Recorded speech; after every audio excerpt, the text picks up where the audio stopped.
Hey, good morning, Cav. Good morning, everybody. How's everyone doing today? I'm just setting up. I figured I'd talk a little bit while I do. Hope you guys are doing great. Mike B, great job on tops and bottoms. Nailed it. Adriana, good morning. Scott, good to see you.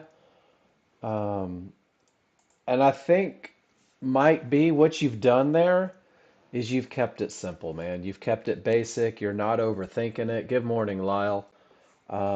It's as easy as saying if it comes from one of those key areas, it has the potential to be a top or bottom.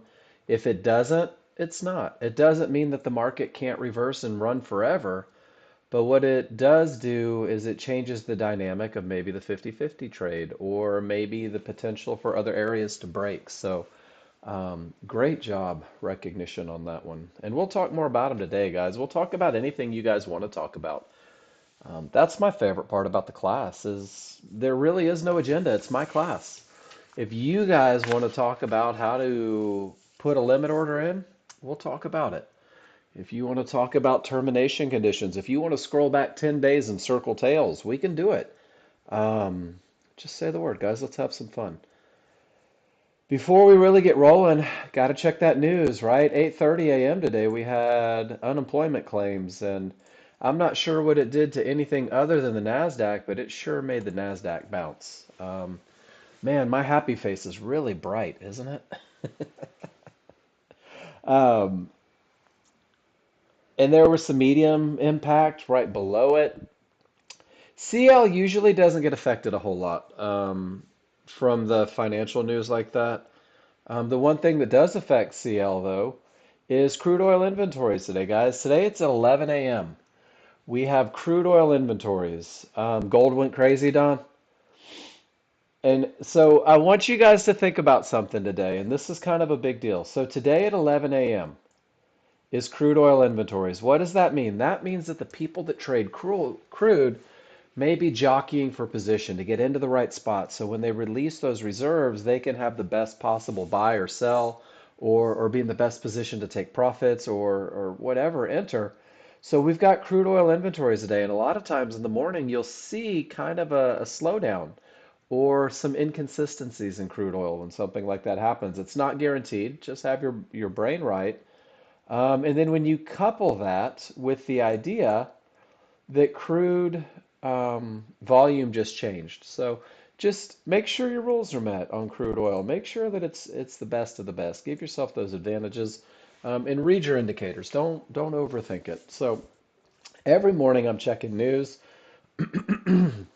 Every morning I'm checking news, and I am making sure that I'm not stepping in front of a potential reaction from somebody that controls the market. So um,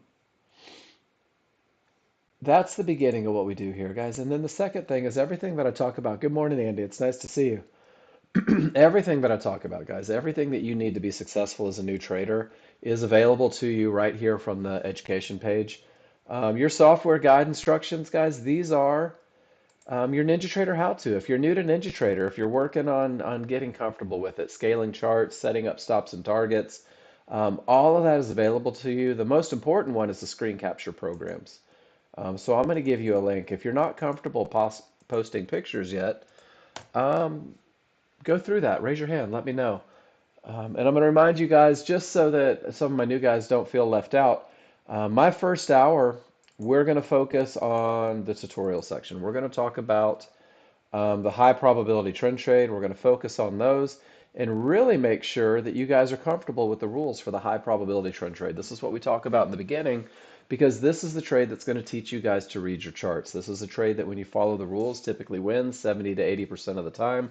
This is a trade that has you identifying advantages every time you look at your charts. So the high probability trend trade will be our focus.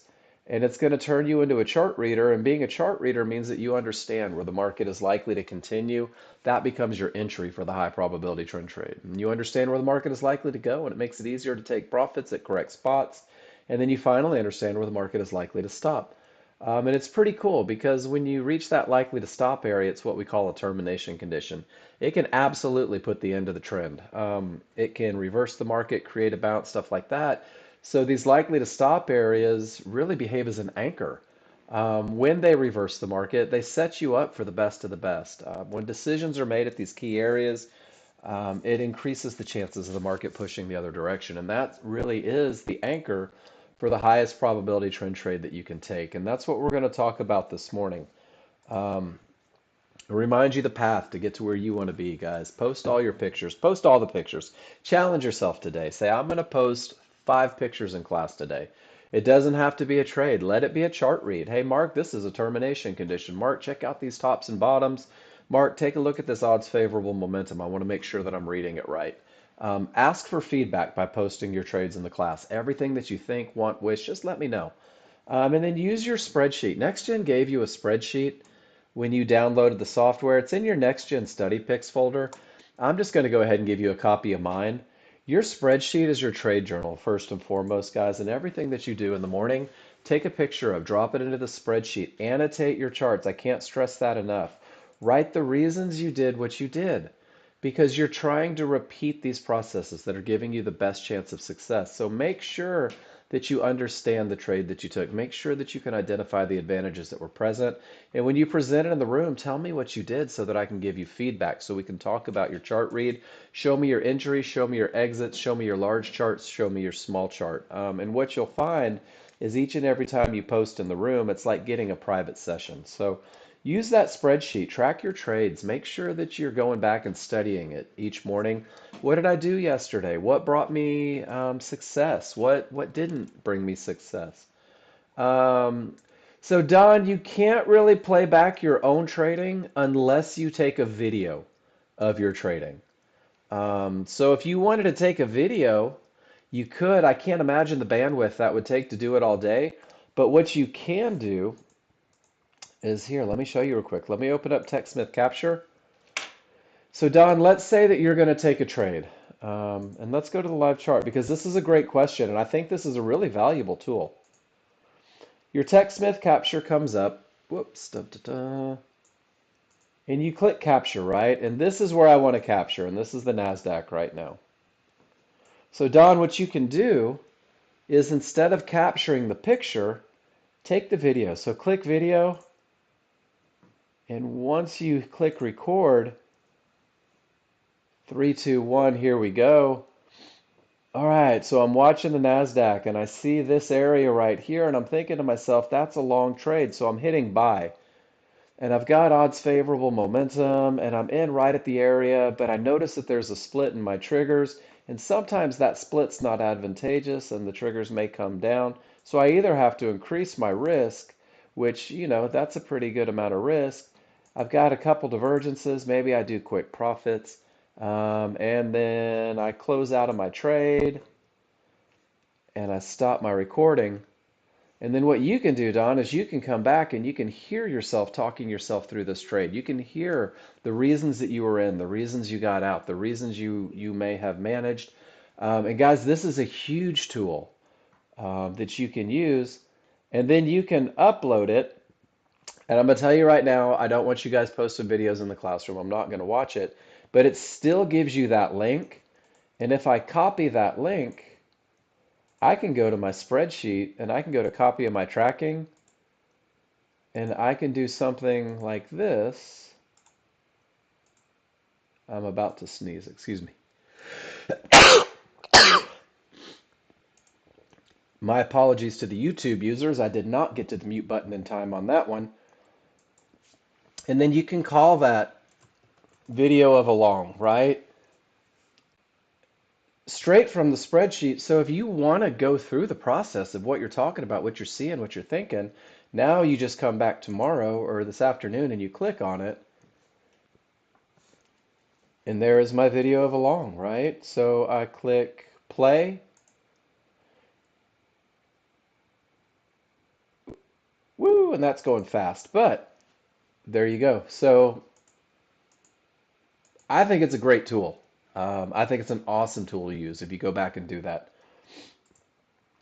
But when you start reviewing, when you start going back and asking yourself what worked and what didn't work, if you start reading the annotations on your chart, hey, I did have these advantages, I didn't have the advantage here, what you're doing is you're creating this recognition, right? $1,200 in Monopoly money. I like it, John. And we're going to look at your trades and hopefully you're taking pictures and annotating charts. Guys, what we do isn't difficult. The more simple you keep it, the easier it becomes. And this little bit right here. So, John, everything you take a picture of today, study it tomorrow. See what happened. We're going to learn the rules this morning. We're going to talk about advantages. You guys keep simulating, right? Keep playing on that simulator. Keep taking every trade. Make sure that you post in the room for feedback. We want you in the correct rules. I don't want you getting lucky and having this false sense of security. Simplify. We're going to do a high probability trend trade. We're going to talk about one medium probability trend trade. I'm going to give you checklists. I'm going to give you plans for both of them. And everything that we do, guys, revolves around advantages this morning. I want you to make it easy. I want you to get to the point to where you know exactly what you're looking for, taking so many pictures of the correct trades that you never miss them. So you're going to put them in the spreadsheet every time. So John, I'm just going to look. I'm going to sneak in on you here. You see that momentum coming, right? Everything's coming up, and you're looking for the long, ordered on the pullback. How did you pick your area, John? What made you go in the middle of nowhere rather than at an area, or even better, at an area inside of favorable large triggers? And I'm not saying that it's the wrong entry, but what you'll see, what was that? That was crude oil, 41. Let's go back to crude oil real quick and let's take a look. Because you still don't understand rule. I like your honesty.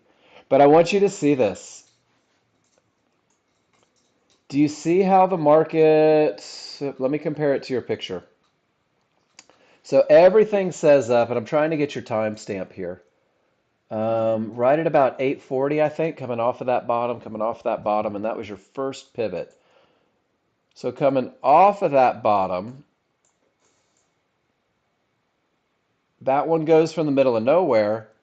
And then, John, we're going to talk about how that one right there actually offers you less risk. And it's almost the exact same entry, but now you've got support underneath it. Now you've got a bounce spot for it. And this is what we do every day. And John, your read is awesome. The momentum is good and everything's going up. This is more of a maybe trade. And that one, do you see how it has the support, how it has the triggers, how it has like this awesome bounce spot to take that long? Um, you did that one too. Awesome. So you're freestyling a little bit. And then you see it again. Um, so timestamps on the bottom, Lyle. When you take a picture, just show me the times. That's the easiest to do it, is down here. Just make sure that you capture those in the picture. And then if you want to see both arrows, and it looks like you have the stamps on there as well, text and marker.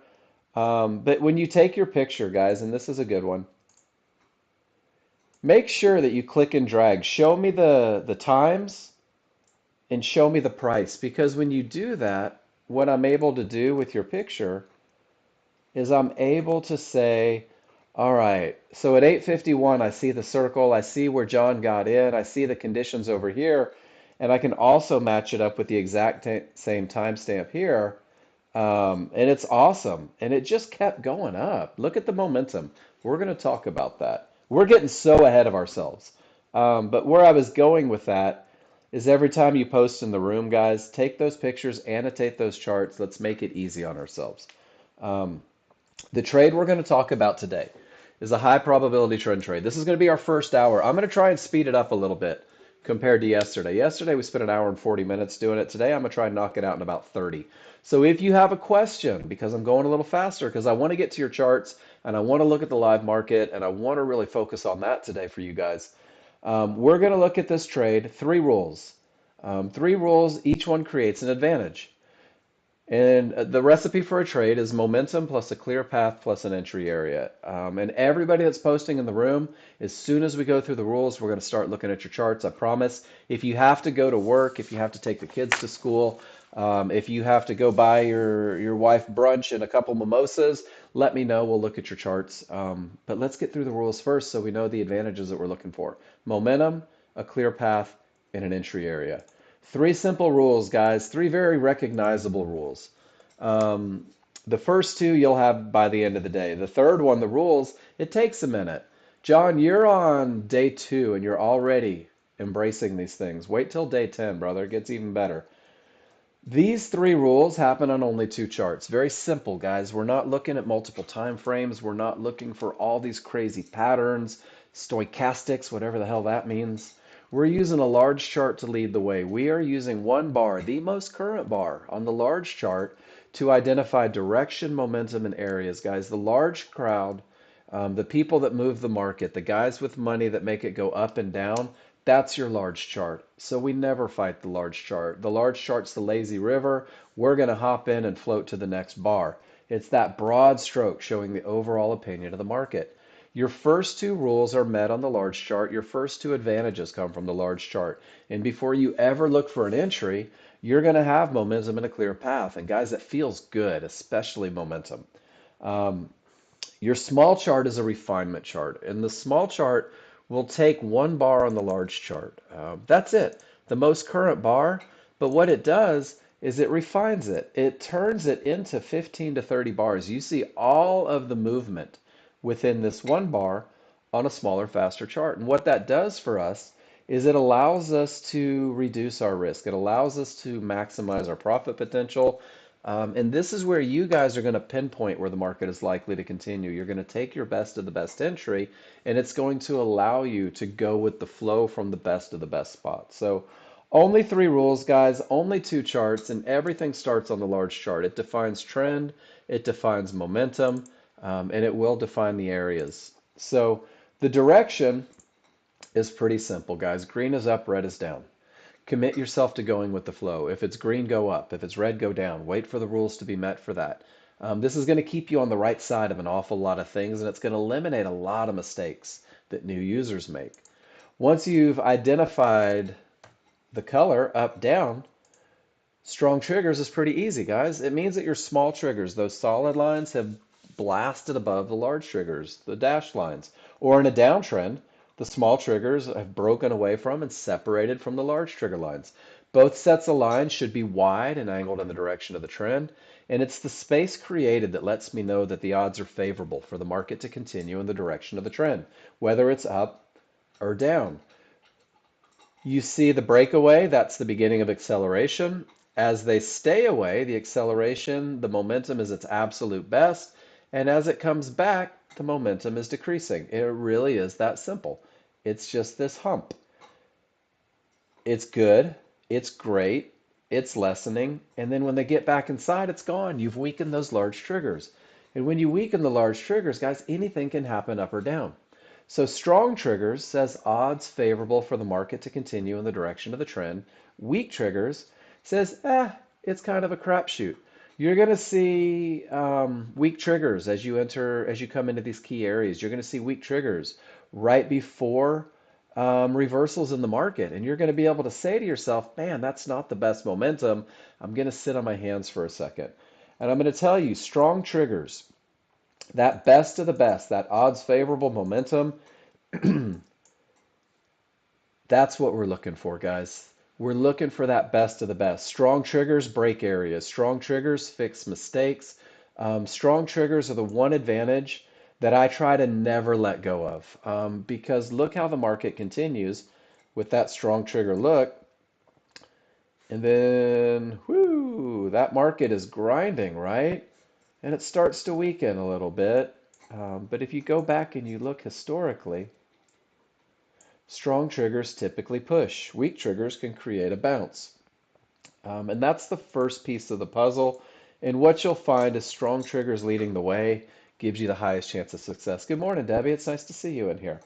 And when you have strong triggers, when you have that best of the best momentum, guys, it's the most favorable time for buying Fibonacci support or selling Fibonacci resistance on that refinement chart, on that smaller chart. On the large chart, you'll see them as these tails. And this is a historical study. This is where you start to build trust in the methodology. If you go through and you circle these tails, you'll see that it could have been a potential entry on that smaller, faster chart. And a lot of you guys absolutely nailed this trade. And this is exactly what we're talking about when the background is green, when the triggers are strong, you can't see it because it's there.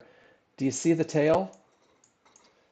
We don't trade these tails, but historically we can go back and circle them. And if the rules are met on the small chart, it turns out this is a high probability trend trade. This is your best of the best. This is what we're learning right now, that trade that typically wins 70 to 80% of the time. And guys, that is odds favorable momentum. This is the first advantage that you're going to give yourself, and it's not going to happen all the time.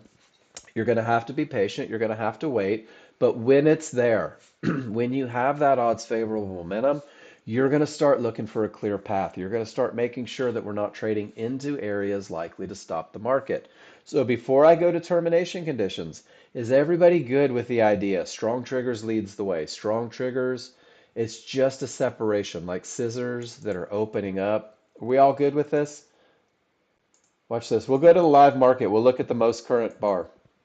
This is crude oil. Crude oil is going up. Do I have odds favorable momentum in crude oil? What do you guys think? Is there a separation between the small and large? Absolutely not. Perfect. And it really can be that simple. Let's go to the next market. This is the NASDAQ. The small are outside, but they're not well outside. So we still have some momentum, but I don't have odds favorable momentum. Give me a Y if you see that. They have returned back to the large triggers. And they've done it right at a key area. We'll see what happens here. I see that big bounce coming off the red line. Kind of cool. We're about to learn how to know when that's going to happen. And then finally we have the S&P. The large triggers are down, but the small triggers are up. Do we have odds favorable momentum on the S&P, guys? What do you think? This is kind of a trick question. It's not as easy. Absolutely not, Adriana James Bird. Perfect. When your trigger lines don't agree, the momentum cannot be the best of the best. And then Don Sanchez, you are absolutely right, my friend. We are using the large chart to define areas. We're using the large chart to look for termination conditions. That's where rule number 2 comes in, guys. And rule number 2 says do not trade into termination conditions. Don't trade into areas that may reverse the market, that may create an untradeable bounce. In these areas are where decisions are made. And I love to think of it like that. Because if I have billion-dollar Joe who likes to sell and I have trillion-dollar Bob who likes to buy, these are the areas where Bob and Joe are making decisions. These are the areas where Bob and Joe are buying, they're selling, they're taking profits, they're entering trades. And these are also the areas where these two schoolyard bullies can get into a giant fight. And it can create consolidation. It can create a sideways market. So you guys have the advantage of knowing exactly where these areas are. And we're going to use divergence high lines and divergence low lines. And all divergence is a loss of momentum. Divergence means that in this particular instance, the sellers were in control, the market was pushing down, and the buyers pushed back. And when the buyers pushed back, if they steal the momentum from the sellers, right about the third bar, you're going to see this cyan line print from a low, and this is your visual line in the sand. This is where the buyers said, absolutely no more sellers. We're going to rob your momentum and push the other way. When the buyers are in control and the sellers say, you know what, we're done with the buyers, we're going to push back. If they push back and steal the momentum, you're going to see this magenta line from a high. Price creates these lines, guys. Price is the reason, and momentum is the reason that these lines are formed. So we're going to look at them, and we're going to be able to gauge them whether or not they are a termination condition. We're also going to use red Fibonacci resistance, those red lines that sometimes you know about days in advance. Blue Fibonacci support, the same. And these yellow one-to-ones, and these yellow one-to-ones are 100% Fibonacci alternates. I don't know what that means, guys. I'm not a mathematician, but what I do know is these are fibs that print real time during the day based on calculations that are used by the people that control the market. So I'm looking at all of these areas, and I'm just making sure that I don't trade into them. And the recipe for termination conditions really isn't a tough one, guys. Let's open up the S&P nice and wide, and I'm going to show you an example of termination conditions doing their thing. And we're going to start right here. When price pushes down and it reaches this Fibonacci support, the only thing that you have to do is ask yourself, where are my trigger lines?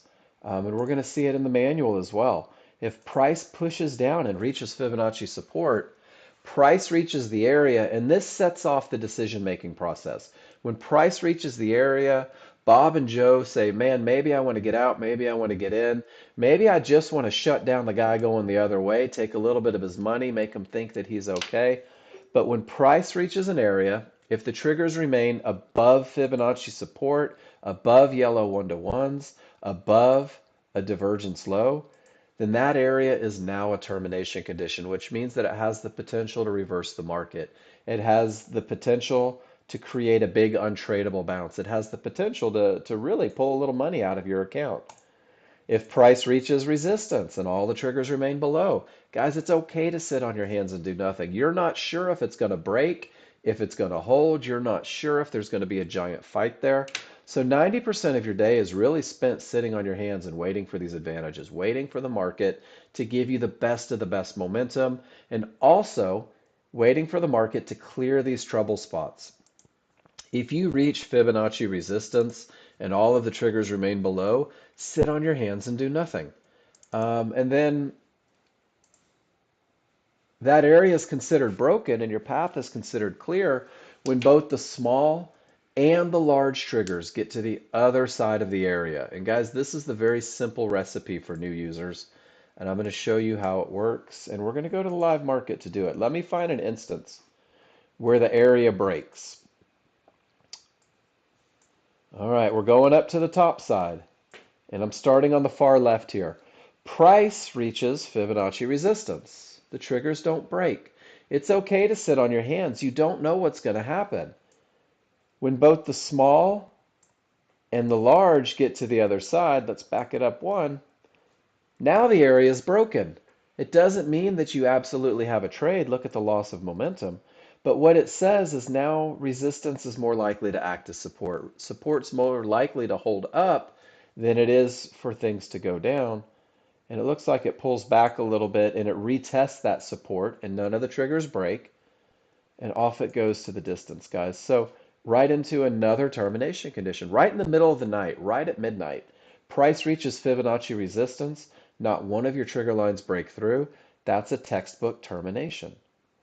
Price reaches yellow one-to-ones. All the triggers remain above. No short trades even with that momentum because this is an area that may stop the market. And then when small and large break resistance, it behaves as support and off it goes to the next area. Resistance breaks, behaves as support. There's one of those tails. And the market pushes up to the middle of nowhere where the sellers steal the momentum from the buyers and push it all the way back down to Fibonacci support where the fight continues. You should do this every day. You should scroll back every day as a brand new user and take pictures of termination conditions, label them termination conditions, write the recipe for the termination condition. If price is pulling up to a high, whether it's a divergence high, Fibonacci resistance, yellow one-to-ones, if the triggers remain below, sit on your hands, relax. Let's wait and see what happens. Hey, K-Dog, good to see you, man. Been a while, KR. And then the same is true going the other direction, ladies and gentlemen. If it can happen at a high, it can happen at a low. If price reaches that key area and the trigger lines remain above, sit on your hands, do nothing. You've reached a termination condition and you have absolutely no idea what the outcome may be. So I'm going to go back to the user guide here. Price reaches resistance, triggers remain below. There is no trade. Price reaches support, trigger lines remain above. Don't go short. 90% of your day is spent waiting. Price reaches Fibonacci resistance, a divergence high, a second resistance. All the triggers remain below. It's okay to not go long with those green triggers. It's okay to say this area may stop the market. It may reverse the market. If it does reverse the market, like we see here, well, guess what? That's a strong top. When the decisions are made to push the market the other way and it provides you odds favorable momentum and it gives you that clear path where you haven't reached the next area, guys, this is your highest probability trend trade. There's your little tail. There's that entry. getting you guys into the best of the best, the trade that typically wins 70 to 80% of the time.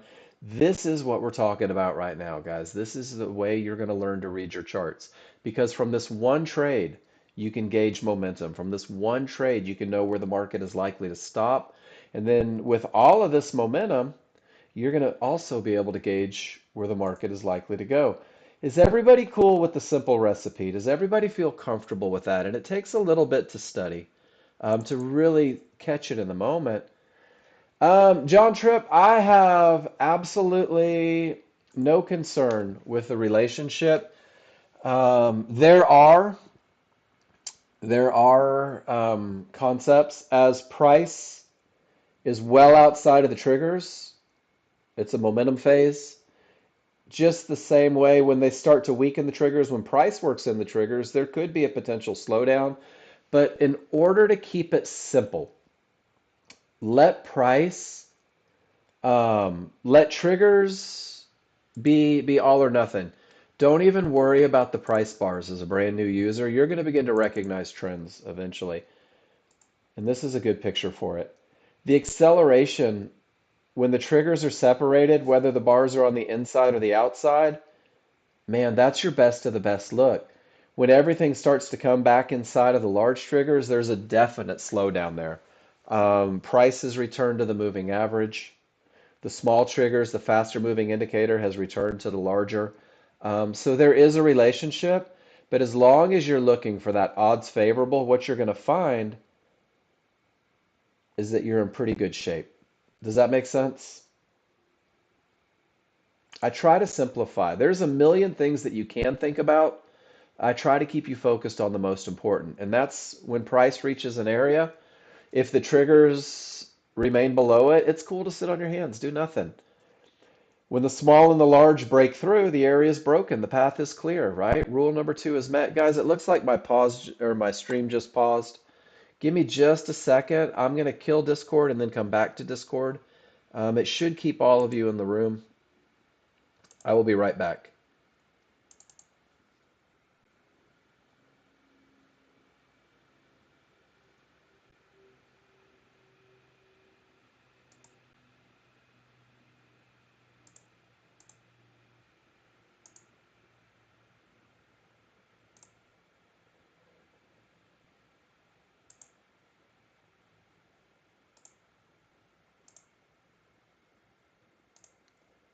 I apologize for that. Can everybody hear me okay now? Hopefully. Let me get my screen up for you. All right, cool. March oil is a great example this morning. We'll go back and look at it, Lyle, for sure. Um, no triggers, no trade, no clear path. Small and large break through, the path is clear. Guys, for the new user, these are your options. Let it be simple. And I can tell you right now that a clear path makes it easier. When you get away from those decision-making points, it's easier. Um, there's the third option, though, and I want to give you guys this. Remember, I said strong triggers can break areas. Strong triggers can really kind of knock their way right through Fibonacci areas, right through divergence highs and lows, right through one-to-ones, but they have to do it with odds favorable momentum. This is where that advantage of momentum pays dividends. And when you reach an area and you're not sure what's going to happen, it's okay to do nothing. But when your small triggers absolutely smash through that area and you have that odds favorable momentum, this becomes an area with the potential to break. All that momentum has the potential to break it. But it's not broken yet, which means that it's not a clear path. And I think that's such an important lesson because if it's not a clear path yet, then you don't have the recipe for a high probability trend trade. And this puts you into the realm of the medium probability trade. And we call this medium probability trade without a clear path a 50-50. 50% of your triggers are through, 50% are not. It has nothing to do with the chances of success. I'm going to give you a checklist to take the 50-50 trade. But because you are recognizing advantages, the advantage of momentum or the lack of advantages, no clear path, you'll be able to insist that momentum and your perfect entry don't go away. You'll also understand that since it's not high probability, you're going to manage it assertively. Your ability to read charts is going to allow you to manage it assertively. Your ability to recognize challenges, to see things happening, is going to let you take quick profits, to get out at trouble spots, to get to a break even as quickly as possible on these medium probability trades.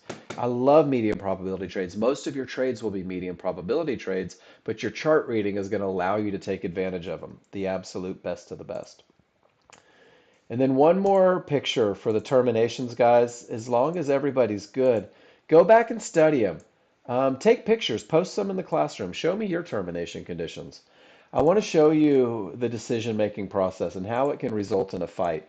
Because when everything is screaming down, strong triggers break support, and then it goes headfirst into these one-to-ones. When it gets there, this is an area that may stop the market because all of the triggers have remained above. And you don't know if it's going to break, and you don't know if it's going to bounce, and you really don't know what's going to happen. But the fact that the trigger lines remain above these one-to-ones is a huge waving red flag that says to everybody in this room, all right, let's pump the brakes. Let's wait a second. Let's see what happens. And I want you to see what happens. The buyers fight back, and all the trigger lines remain below resistance, even though everything is still red. And the sellers push back. And now I don't have any agreement in my large and small, which means that I can't have any momentum, and I also don't have a clear path either direction. And the fight continues for, geez, like 30 minutes.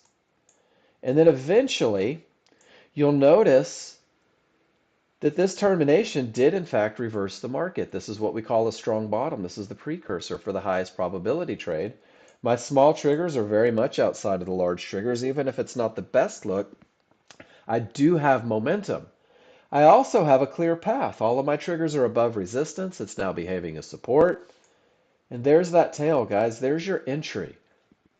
So 90% of your day, and this is the hardest thing to understand, 90% of your day is spent doing nothing. Let the people in charge fight it out. 10% of your day revolves around taking the absolute best trade, where you know you have these advantages, where everything has come together to give you that high probability trend trade. That trade that only has 3 rules, that only takes 2 charts, but it's that trade that typically wins 70 to 80% of the time. That trade that builds confidence through the memory of success. Um, and guys, that's large chart terminations. That's using your large chart to define the areas. Does that make sense? Are we good, everybody? Termination conditions typically take a day or two, and then you're like, man, all my triggers haven't broken the area. I'm going to sit on my hands and do nothing.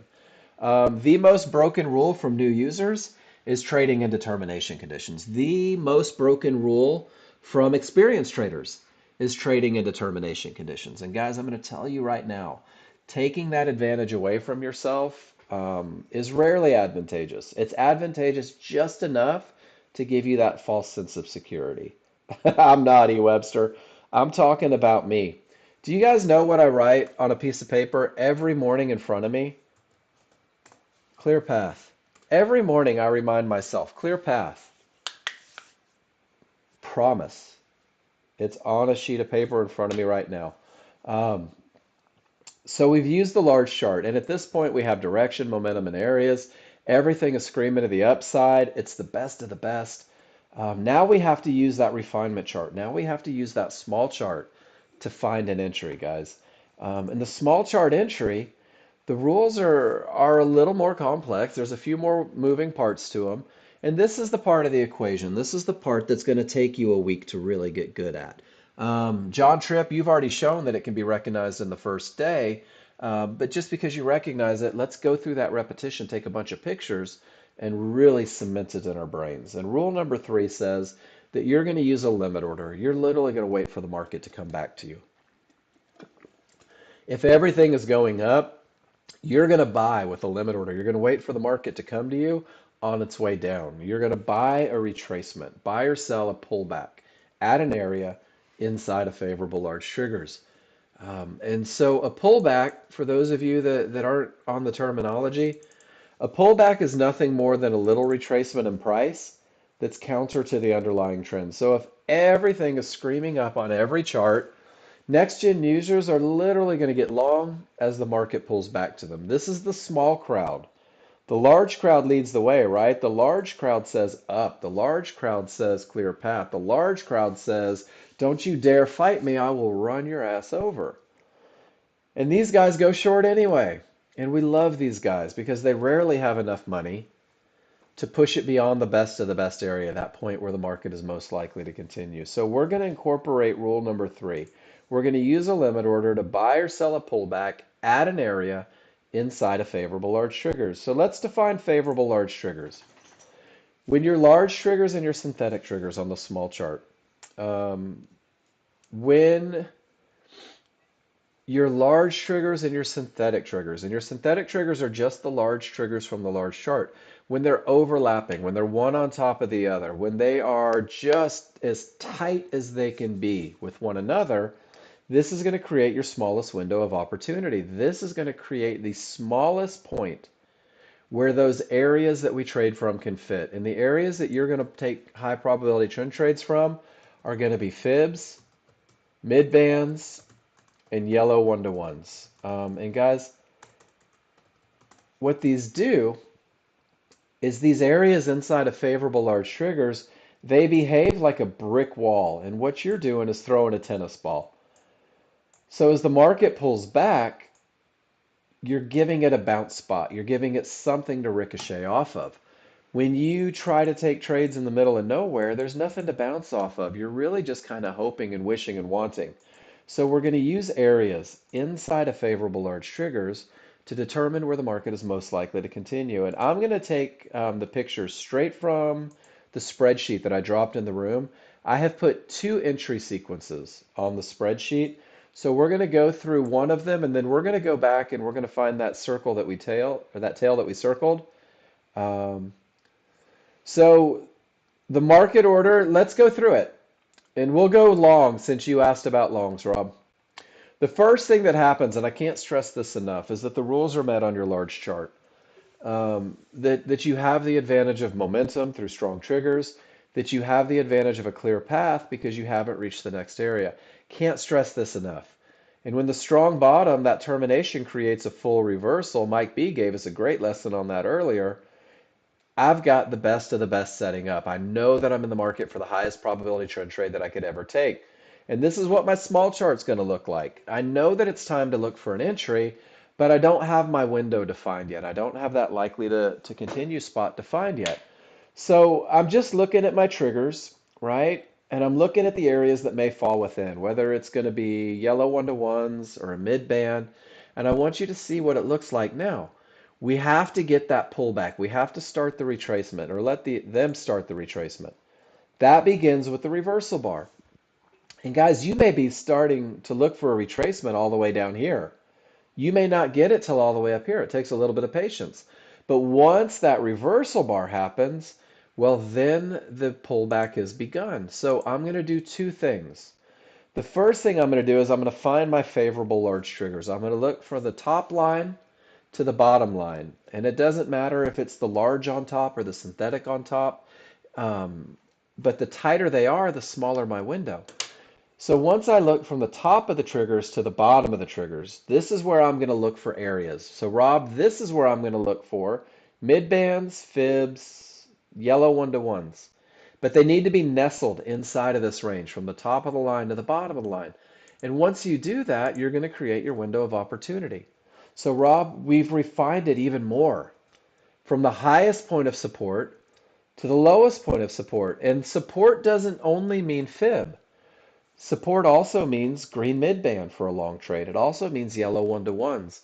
Or it can be a blue fib, but the blue fib, these yellow one-to-ones, they're not inside of the triggers, so this is not part of the window of opportunity. What you guys have just done and what you're going to do every day is you're going to identify where the market is most likely to continue, from the highest point of support to the lowest point of support. Closest to price, whoops, furthest from price. And once you identify that window of opportunity, once you set up that point where the market is most likely to continue, you're going to activate a limit order, a tick or two above that highest point of support. And if the market comes back to you, you're going to be in a long trade, and you're going to be in a long trade with the advantage of momentum. You're going to be in a long trade with the advantage of absolutely nothing in the way, no termination conditions, and you're going to be in a long trade having entered right at the top of the area where the market is most likely to continue. And we enter at the top because remember, the large chart is absolutely screaming to the upside, and the large chart is flying with nothing in the way. So we're going to hop in closest to price because we don't expect that small crowd to get a whole lot of work done. Not with the large crowd saying so much is going up. And guys, that's your entry. If you spend 20 days just saying, let the rules be met, let me let the large chart lead the way, I'm going to wait for the reversal bar, I'm going to look for my triggers, but that's not my area. So I'm going to refine it even more from the lowest point of resistance to the highest point of resistance for a short trade. And I'm going to activate a limit order right at the bottom of the window because of all the momentum, because of the clear path. And if it comes back to my limit order, I'm in a short trade. I'm in a short trade. Come on, picture. And of course, it's going to slow down on me. But I will have been in a short trade with the advantage of momentum, with the clear path, and having entered where the market is most likely to continue. And this happens every day. It happens in crude oil. It happens on the S&P. It happens in the NASDAQ. It happens in gold. It happens in soybeans. So we talked about when we have the rules met on the large chart. And guys, let's do an entry together. Let's get rid of our little cheater here. What do you say? And we're going to start on the large chart and let's look for an entry. Trust the system. That's the hardest thing, Rob. Trust the system. This isn't an arbitrary method, guys. This is a method that's been studied for 20 years. This is a method where I have literally had clients run it over the course of 400 trading days and end up with like 83, 84% winners. And it's outstanding. So you're developing trust through repetition. You're developing trust through you going back and studying this and practicing it and trying it. And I want you to see this. I think this is where we're at right here. We already had a little pullback. Nobody caught it, right? Oh no, I'm so sleepy. I missed it. But now let's look at the large chart. Scott, I would hope my rules are met. Here's your Sunday school answer. Um, I will look at it in just a second. Let's go through the entry. So, all my new folks, help me out here. What direction is the market going? Let's go through the whole process like we're reading it live. What direction are we looking for rules to be met, guys? The background is green, so I'm only looking for rules to be met. So once I decide that it's going up, I have to look at my trigger lines. Do I have odds favorable momentum? Do I have the best of the best? Do I have the just screaming to the upside? Absolutely, I do. So once I determine that I have the odds favorable momentum, have I reached those yellow one-to-ones? Have I reached that area? Has price reached the area? No. So what does that make these yellow one-to-ones? That's a target. That is not a termination because the rules for termination say price must reach. So guys, I have odds favorable. I have a clear path. Let's look to the small chart. Let's see if we can get an entry, guys. Everything says up. My large triggers are here. My synthetic triggers are here. I've got a fib, a mid band, and another fib.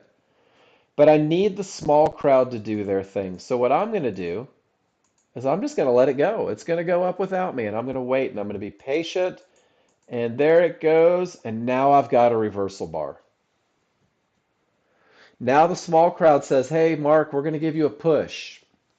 At the time of the reversal bar, your job is to start looking from the highest point of the triggers to the lowest point of the triggers. And this white box represents where you're going to look for areas. And guys, give me a Y if you're with me. This is not your window of opportunity. This is not where the market is most likely to continue.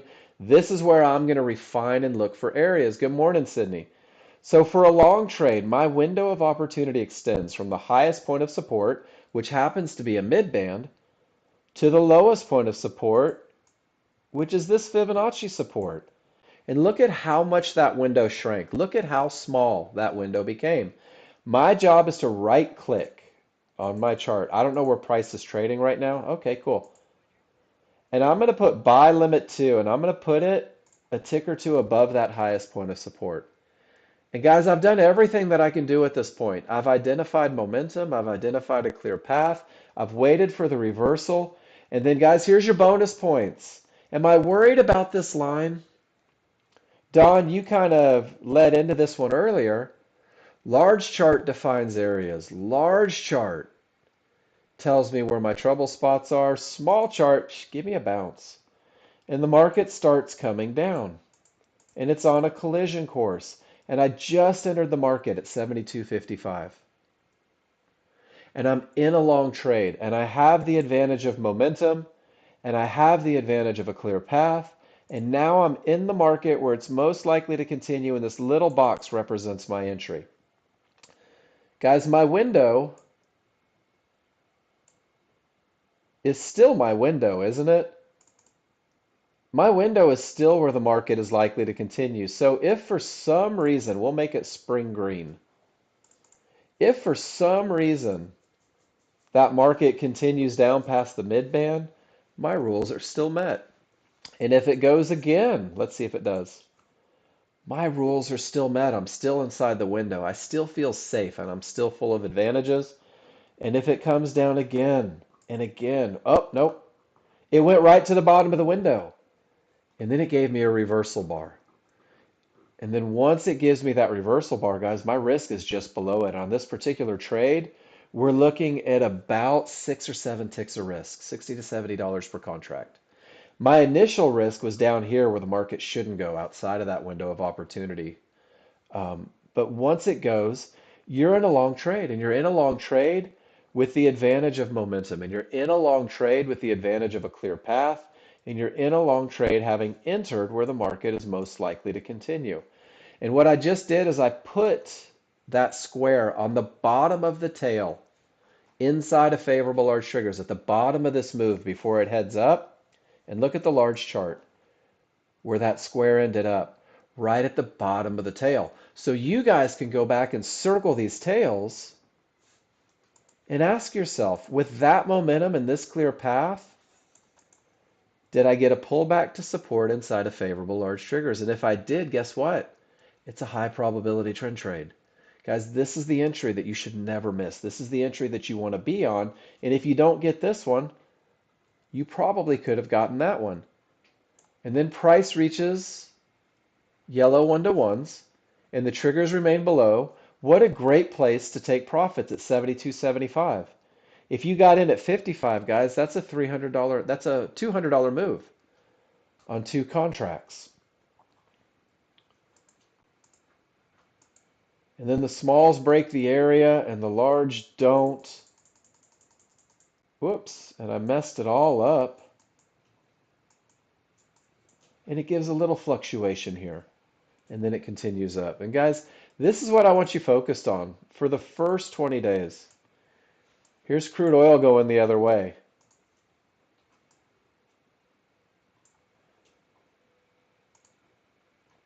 Here's one of those. This is the live market right here. That was from this morning, Don. That happened just an hour or two ago.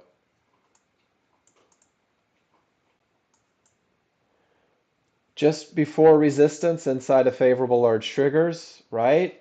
It's one of those 50-50 trades. You may not take this one, but didn't that one go to resistance inside of favorable large triggers? And didn't the live market just pull back to resistance right inside of favorable large triggers?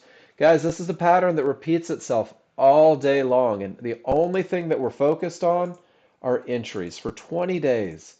Let's take the best entries for 20 days. Let's take advantage of momentum. Let's take advantage of a clear path. They were E. Webster. And let's take advantage of pullbacks to areas inside of favorable large triggers. And guys, here's one of the truths, is this may not be your trade. Look at the triggers. They're not favorable. There's no areas inside. Sometimes it will go without you. Sometimes your rules aren't met. The advantages aren't there. And no matter what happens next, it just wasn't your money. And that's one of the most important things. And then E. Webster, the first 2 are 50-50s. You didn't take them because of divergence, because since you didn't have a clear path, you chose not to forfeit momentum as well. I think that's brilliant. I think that sounds like a very well thought out plan. Because if I'm going to give up the clear path in that 50-50, there's no way I'm giving up momentum. There's no way I'm going to give up the best of the best. And Rob, it's very counterintuitive. It's very counterintuitive to go long when the market's going down, and it's very counterintuitive to go short when the market's going up. And Rob, this is why we're developing trust, man. This is why you have to practice for a little bit. This is why you can't give yourself expectations to be perfect on day one. But if you go through the spreadsheet, odds favorable, everything down, and it bounces off of resistance inside of favorable large triggers. And it bounces off of areas inside of favorable large triggers. And it bounces off of areas inside of favorable large triggers. And let's do it again. This is all from the spreadsheet. And it bounces right off the area inside of favorable large triggers. And guys, 300 pictures to develop trust. So what happens, Rob, is you see this so many stinking times that you begin to trust it, that you're okay dropping that limit order there. But you see it enough, until you see it enough, it's terrifying. It really is. So if you are worried about it, and let me show you a cool little trick. Let's get rid of some of these just to keep things from freezing up. If you are worried about it, Rob, here's something that some people will do. And let's go back to that crude oil trade that we took together as a class. Where'd my crude oil go? There it is. So everything says up, right? The path is clear. Everything is good. And Rob, let's be honest, man. And Tony, if you're getting lag, dude, what market?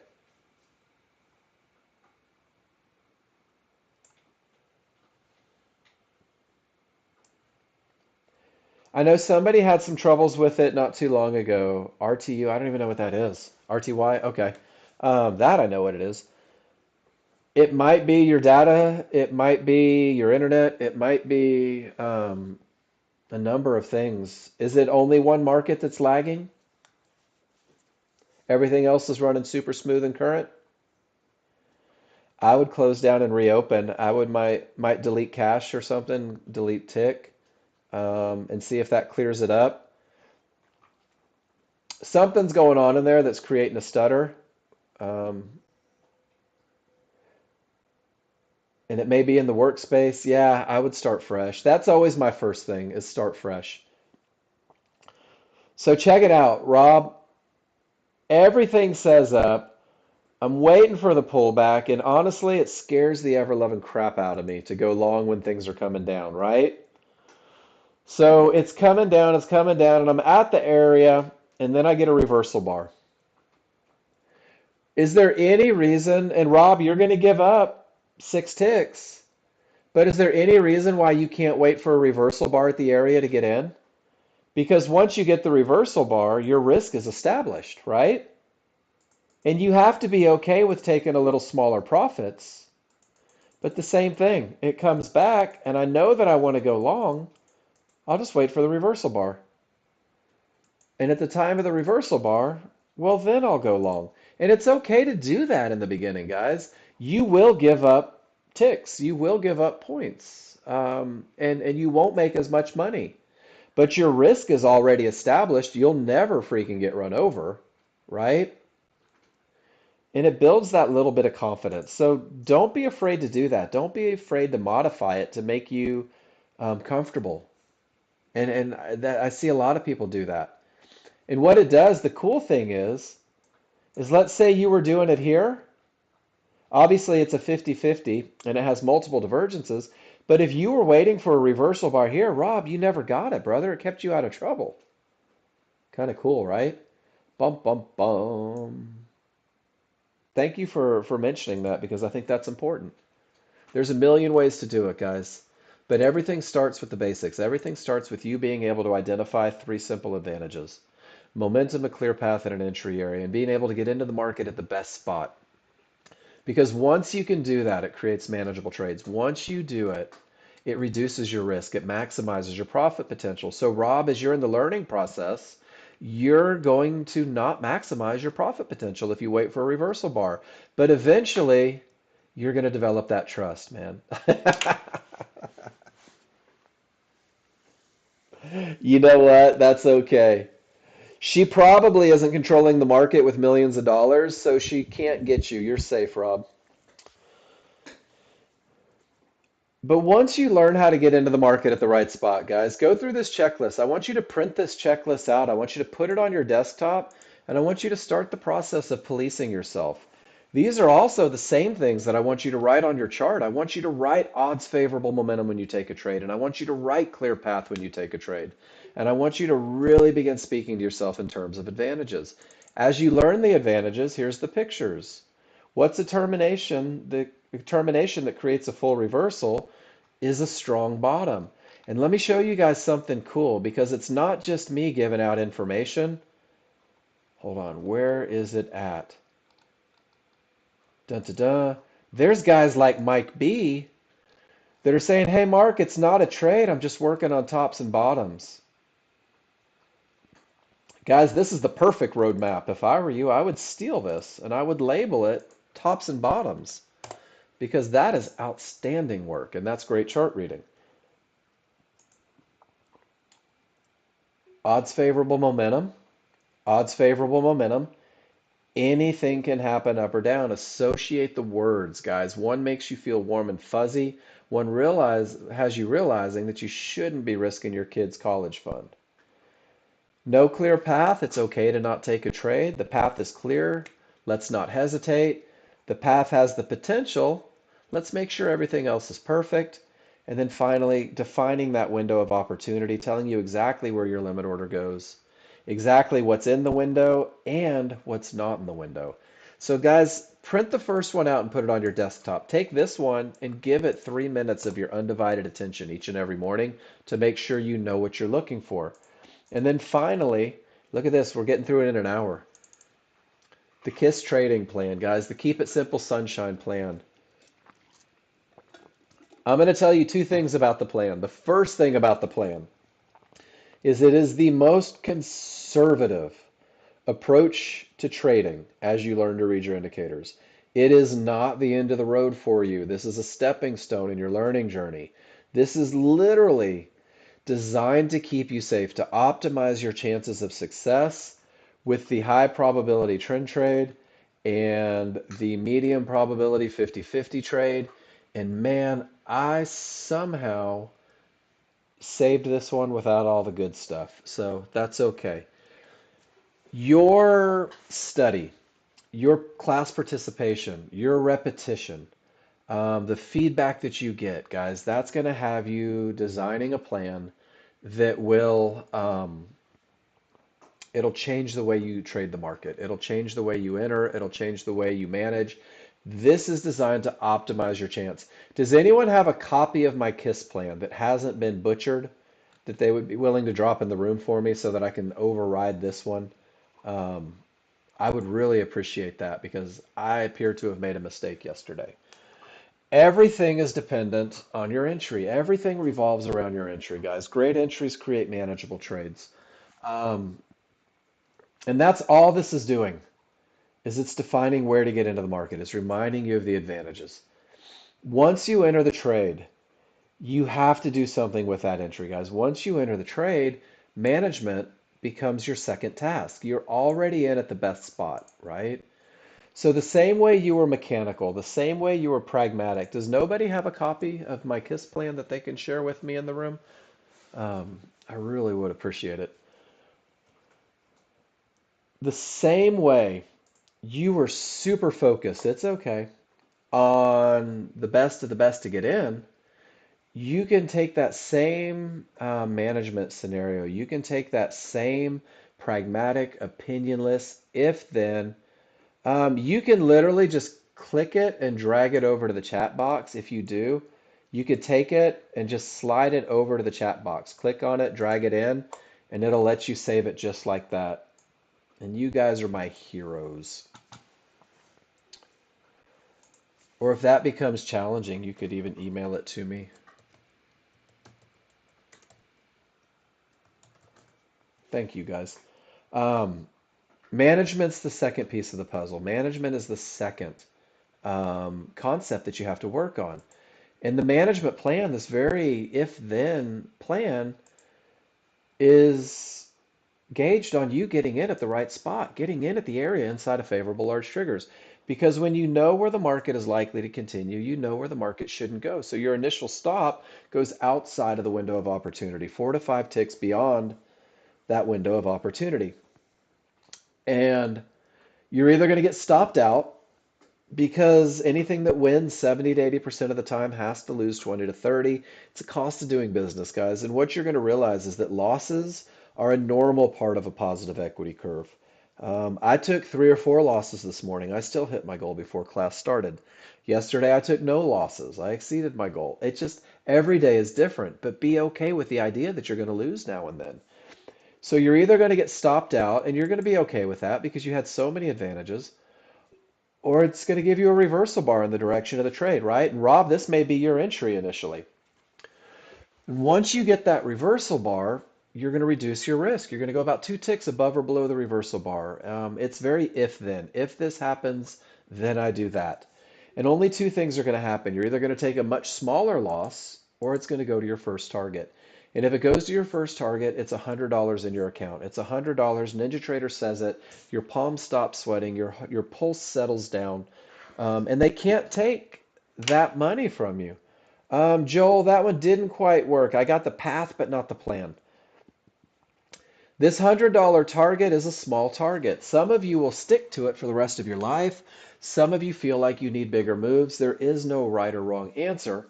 It's just a matter of, in the beginning, as you learn to read your charts, quick profits create confidence. Quick profits create trust. And you're going to move your stop to break even. And when you move your stop to break even, guys, now not only did you get paid, but you have, thank you for that. Um, there it is. Thank you so much. I hate that I overwrote that. You guys are amazing. Let me put this in my computer where it goes real quick.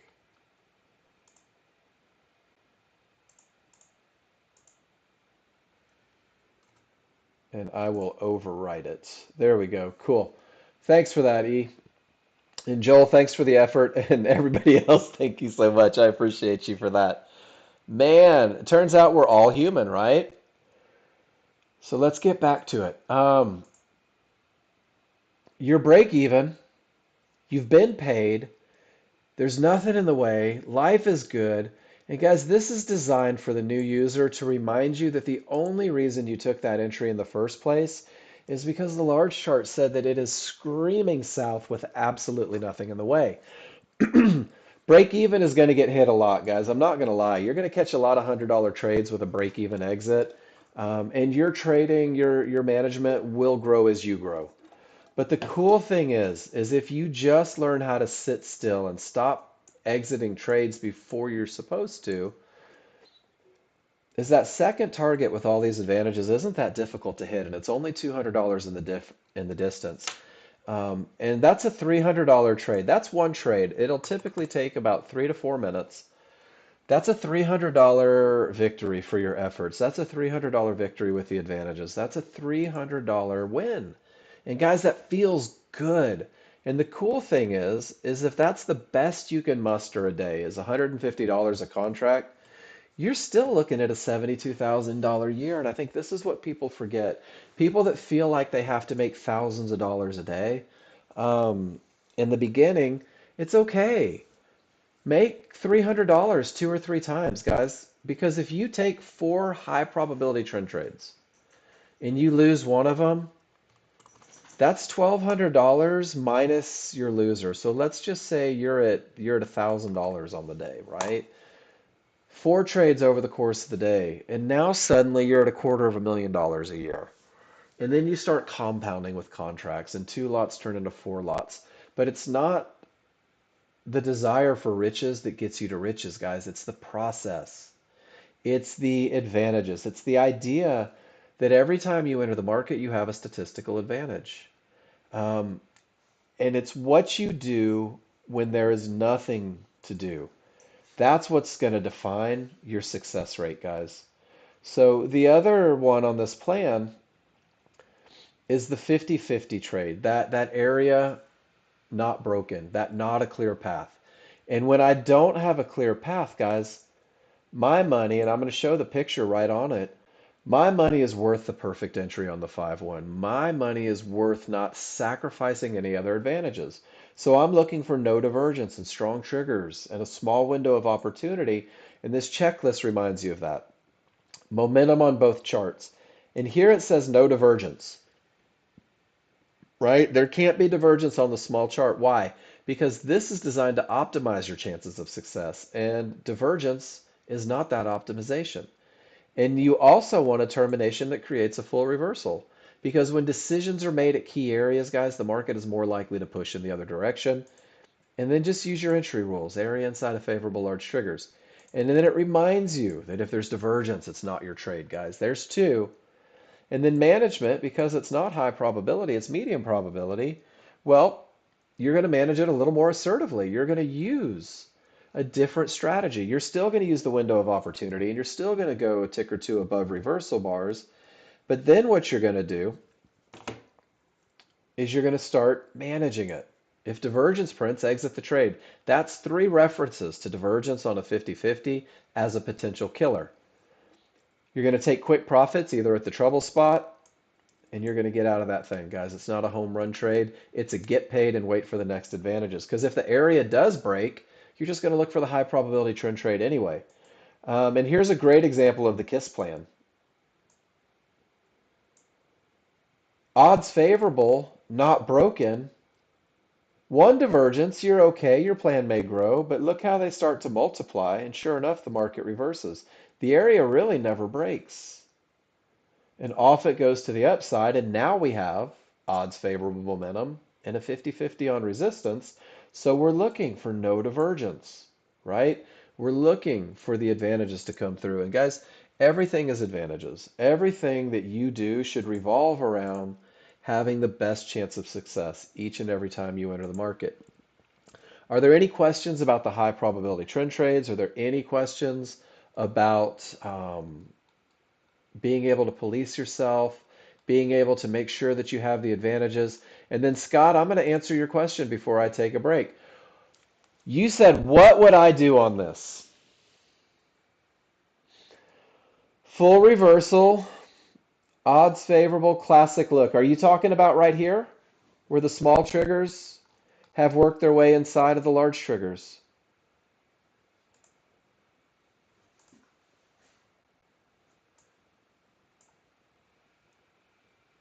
You have squirrels in your DNA.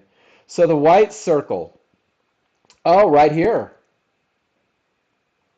So that's 926. So odds favorable, clear path, right? Okay, thank you for this one. I think this is the exact same one that we did. So let's go to what's a termination condition on a small chart. Scott, there is one thing on a small chart that'll keep me from taking a trade when my large chart looks like that. And there's only one termination condition, three divergences. That is the only way. So for you guys, and I skipped over it today, I apologize. Three divergences in the same price range. You're going to see this first on a smaller, faster chart. So if I get three divergences, Scott, I'm not worried about the line. The line creates a bounce to get me in, right? Couldn't care less about the line. And remember, these lines typically show up on the large chart too. And even when it looks like a perfect termination on the small chart, it's probably a 50-50 on the large chart. So three divergences keeps me out of a trade, long or short. Three divergences may reverse the market. Three divergences can be a deal breaker. This is the only termination condition on a small chart. The lines on a small chart are used for entry. So Scott, down here, I have the mid band held. The momentum is the best. There's nothing in the way. Everything is screaming up. Let's go to your small chart. Can we agree that the rules are met 100% on the large chart? And that is an outstanding look, right?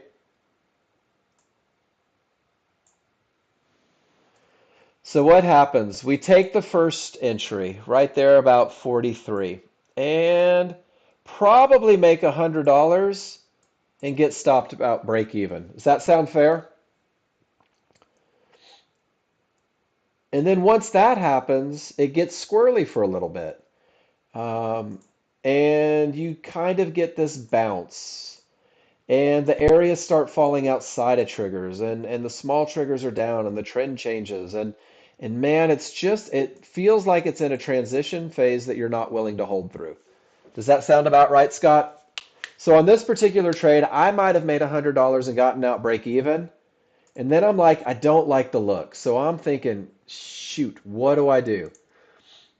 So I'm going to share this with you, and I think you're going to dig this. Nope, Dwight, you didn't. And then Scott, and I know you're at this level where you're ready for this. Da, da, da. And a lot of you guys will get to this point.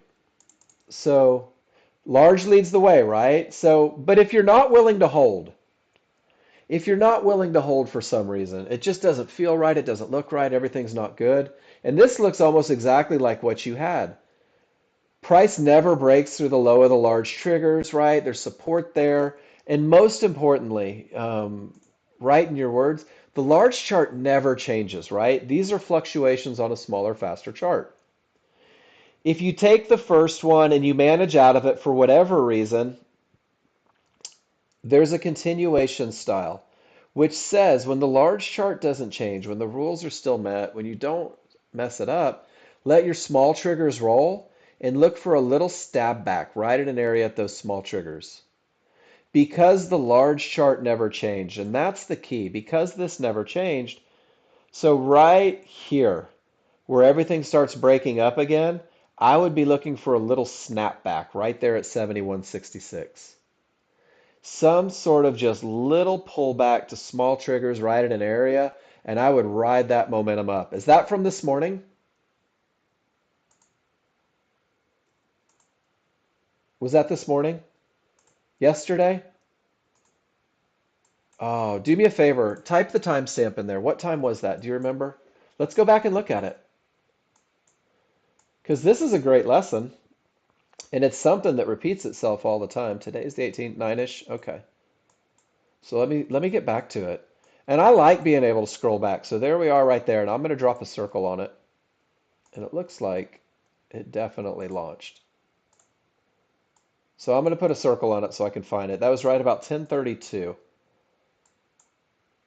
And that's the one. So let me get my small chart back. This will take a second. And guys, this is a cool thing. So Scott, what you did is you took a picture with a little bit of confusion, but now you can scroll back and you can say, I wonder if there was an entry when things got weird. Um, and it doesn't look like there was. And sometimes there won't be. So how do you handle this when the large chart says go, right?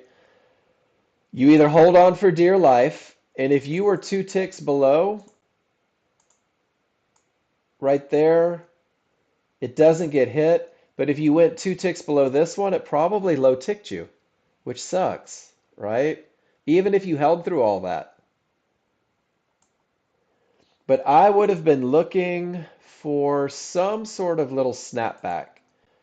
Um, Either right here where everything goes green, or some little snapback right about here, right at those small triggers. Um, is this one of those, Paul? 50-50 with divergence?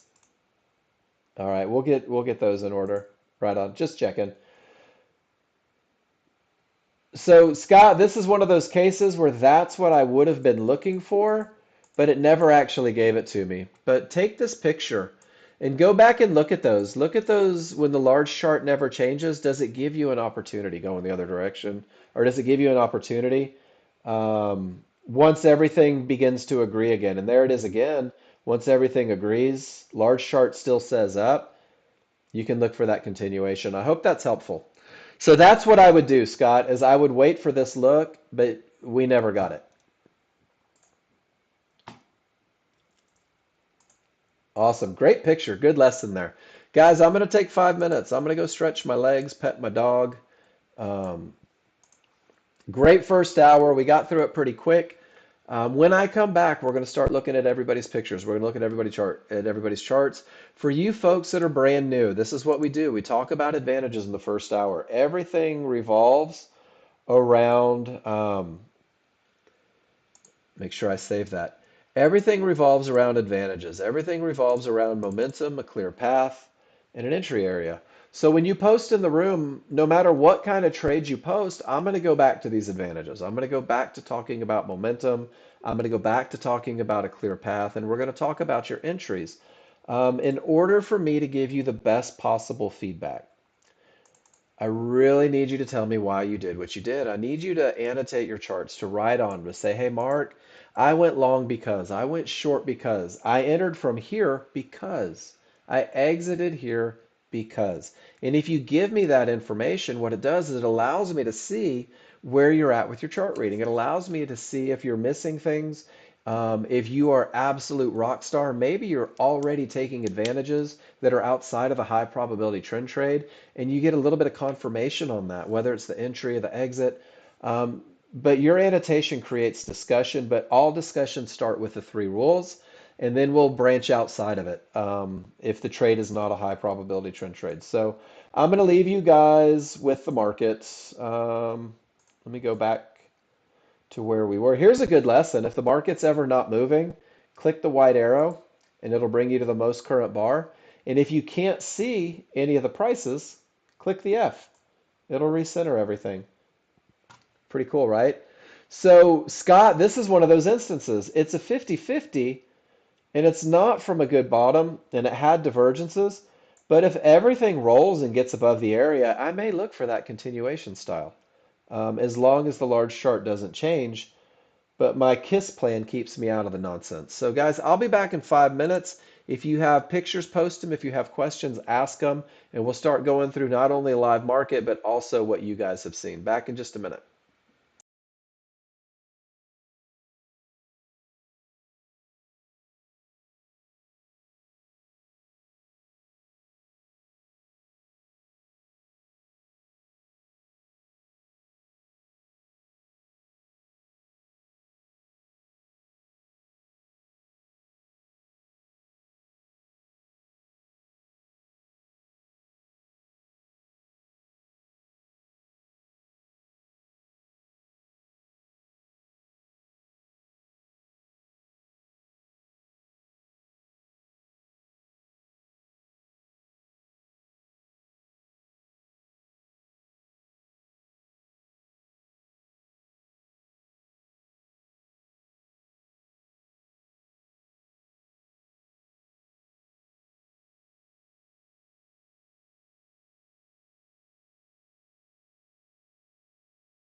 Alrighty, ladies and gentlemen, let's get back at it. So what I'm going to do right now is I'm going to scroll up to the very top of the room and I'm going to start looking at your pictures and we're going to look at the trades that you took and the advantages that you had and the reasons you did, why you did. My goal is not to judge your trades. My goal is not to judge you for taking the trades that you took. My only goal is to talk about the advantages that were present. And remember, the reason that we do this, the reason that we talk about, I'm looking at my charts and I have momentum, I have a clear path, and I have an entry area. I'm going to go without hesitation because I know this is the mother lode, is because if you look at your chart and you say, well, the momentum isn't the best, but I do have a clear path and a perfect entry, this is a trade that I can take as a medium probability scenario. But now because an advantage is gone, I know that I need to manage it a different way. I'm not just holding on for that home run. I know that because something's wrong already, if things continue to go south, I'm going to exit this trade. I'm going to get out. I'm not going to risk. I'm going to try to secure profits as quick as possible. So when it's not high probability, what it does is it gives you the opportunity to play your management card. And that's one of the biggest reasons that taking or that speaking in terms of advantages is so advantageous for you guys. So I'm going to start with Lyle yesterday because he posted it after class was over. And Lyle took a little momentum style trade here. And this wasn't a high probability trend trade. But check it out. We had that termination. The triggers don't really break through support. It creates a full reversal. It gives the absolute best look of momentum. And Kyle takes what's called a momentum trade. Everything is up, no divergence, little stab back to the mid band. He takes it. It's not inside the triggers. And there was a good chance that it could have pulled all the way back to the triggers. This is not a high probability scenario, but this is very much taking advantage of the momentum produced from a good bottom. And he takes it right up to Fibonacci resistance. And Lyle, that is rock star trading. And then Paul, I don't give trading advice, but Paul will every now and then. And no divergence has a lot to do with it. Paul, that one didn't even have time to register whether or not there would be divergence because divergence happens on the third bar. You're putting a lot of faith in a little green line, but because of the good bottom, because of the momentum, there are people that take that one no matter what. And there's people like me that have been burned on it so many times, they choose not to take it. And it's weird. Sometimes it's perfect and it's great, but when it's coming from a great bottom, it's more likely to get up to that mid band for sure. And there was plenty of room to get there. And Lyle, I think you did great with it. And then Paul, I love this. Get your money and move on, right? Some people will say, but it's a termination and it's all that momentum. I'm going to put my target down here at 2004. And Paul says, really? Because I'm going to make $300 and I'm going to wait for the next best opportunity. And I'm telling you right now, and I think Paul will back me on this one, that it's not difficult to make $500 a day, to make $250 on a 2-lot. It's not a difficult task. You just be a little choosy and you take the money. You take what the market offers rather than what you think the market owes you. And that's really the biggest thing. The market owes you nothing, and it can turn from anywhere, and why not get paid? Nicely done, Paul. Thank you for sharing that yesterday. All right, and then E. Webster, I'm just going to open all three and backtrack to them. And I'm a big fan of when you guys drop several pictures in the room, and we get to talk about it. I get to see what you've been doing, right? So E. Webster, and I love that you annotated. One note needed here. How to wait through the noise for the almost perfect trade, then give it back by hastily trading into a termination condition. Busy annotating a beautiful picture of the first trade, looked over, saw the setup, jumped in without going through the checklist. So let's do the first thing. Let's celebrate first. Amazing patience, right? Waiting for the agreement, waiting for the clear path, waiting for everything to say, yep, it's time to go. And you take it. No divergence, pull back to support inside of favorable large triggers. And your exit is absolutely beautiful right at resistance. And in E. Webster, textbook. I mean, that is the most beautiful long ever. And then rule number 2. And that's exactly what you said. You were annotating a picture, you were taking pictures, you were doing something else, and then you traded right into resistance. And man, we're all going to do that every now and then. But I want you to see something. You lost, hold on, you lost 17 ticks per. So $340, right? You made your 300 and you're down 40 after the two. And I'm not exactly sure why your stop was where it was at. Maybe it was hope or wishing or wanting. But when we talk about that window of opportunity, that was it, right? That's all you had. In at 12, that's the only place where you would expect it to bounce. And I don't completely disagree with it. You had odds favorable. Everything was going on. I would have about an 08 stop. I'd risk $4 on that one into a termination because you don't have divergence. You're coming from a good bottom. The momentum is the strongest, and you've got this tiny window of opportunity. And I would never tell you that that's not a good long, because I think that that's a long that wins a lot coming from this. And then what happens is you have to manage it, right? When you know that the path isn't clear, you have to manage it. And actually, I wouldn't have taken this one because that's got divergence straight from one-to-ones right at a term. So yeah, that one I probably would never even consider. I don't know. Lyle, what window? This one? I don't see a window.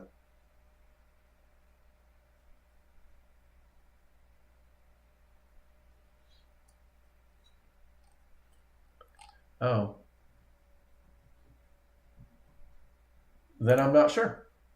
But E. Webster is a great trade. The first long was beautiful. The second long was just impulsive, and that's okay. And there it is. There's the first one. Good bottom. Triggers finally break. Amazing patience. Suffer through all the nonsense. And then perfect. And I love that one. I actually like this one so much that I want to go to my spreadsheet. And I want to take E. Webster's long trade there. And I'm going to put it in here so that if you guys steal my spreadsheet, like I hope you do. Oh, look at that. Yesterday we took one from you as well. So clearly you are the going long champion.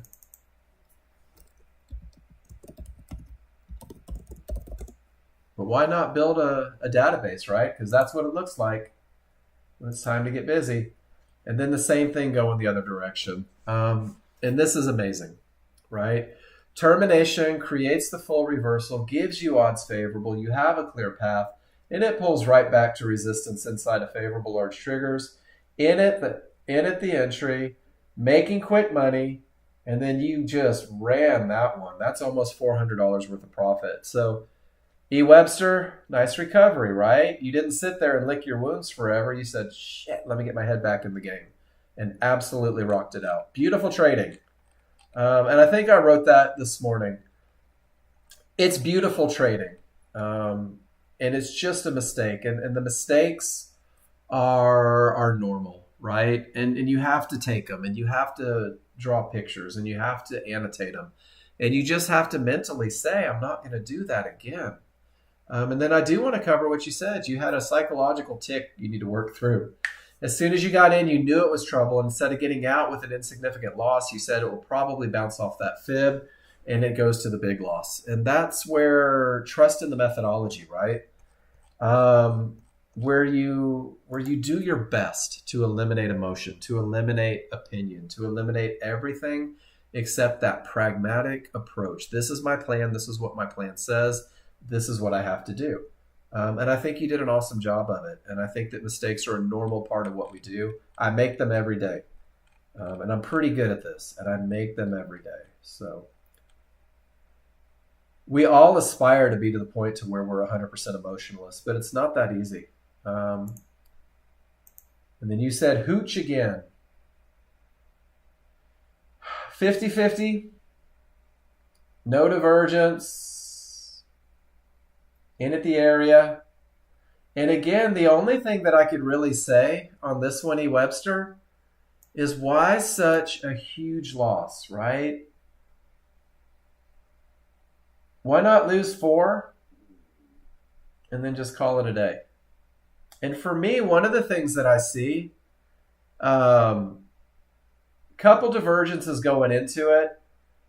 I think you took the perfect entry, the same tick. And it's funny, right? We'll hold on to losers. And I typed this in the room, guys, and I had to think about it when you said that because I've been guilty of it as well.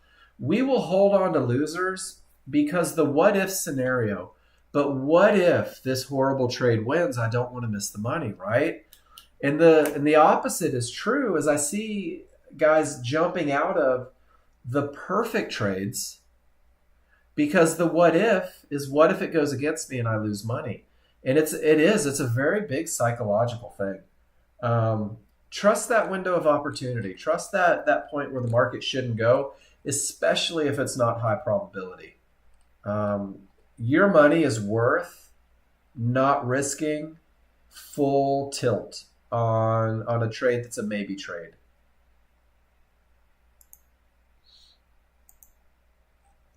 And then, John, we talked about this one, right? Let's see if I can make that a little bigger. Not a great bottom, but you've got the momentum, and you take that little momentum style trade, the same one that, well, not even at a mid-band.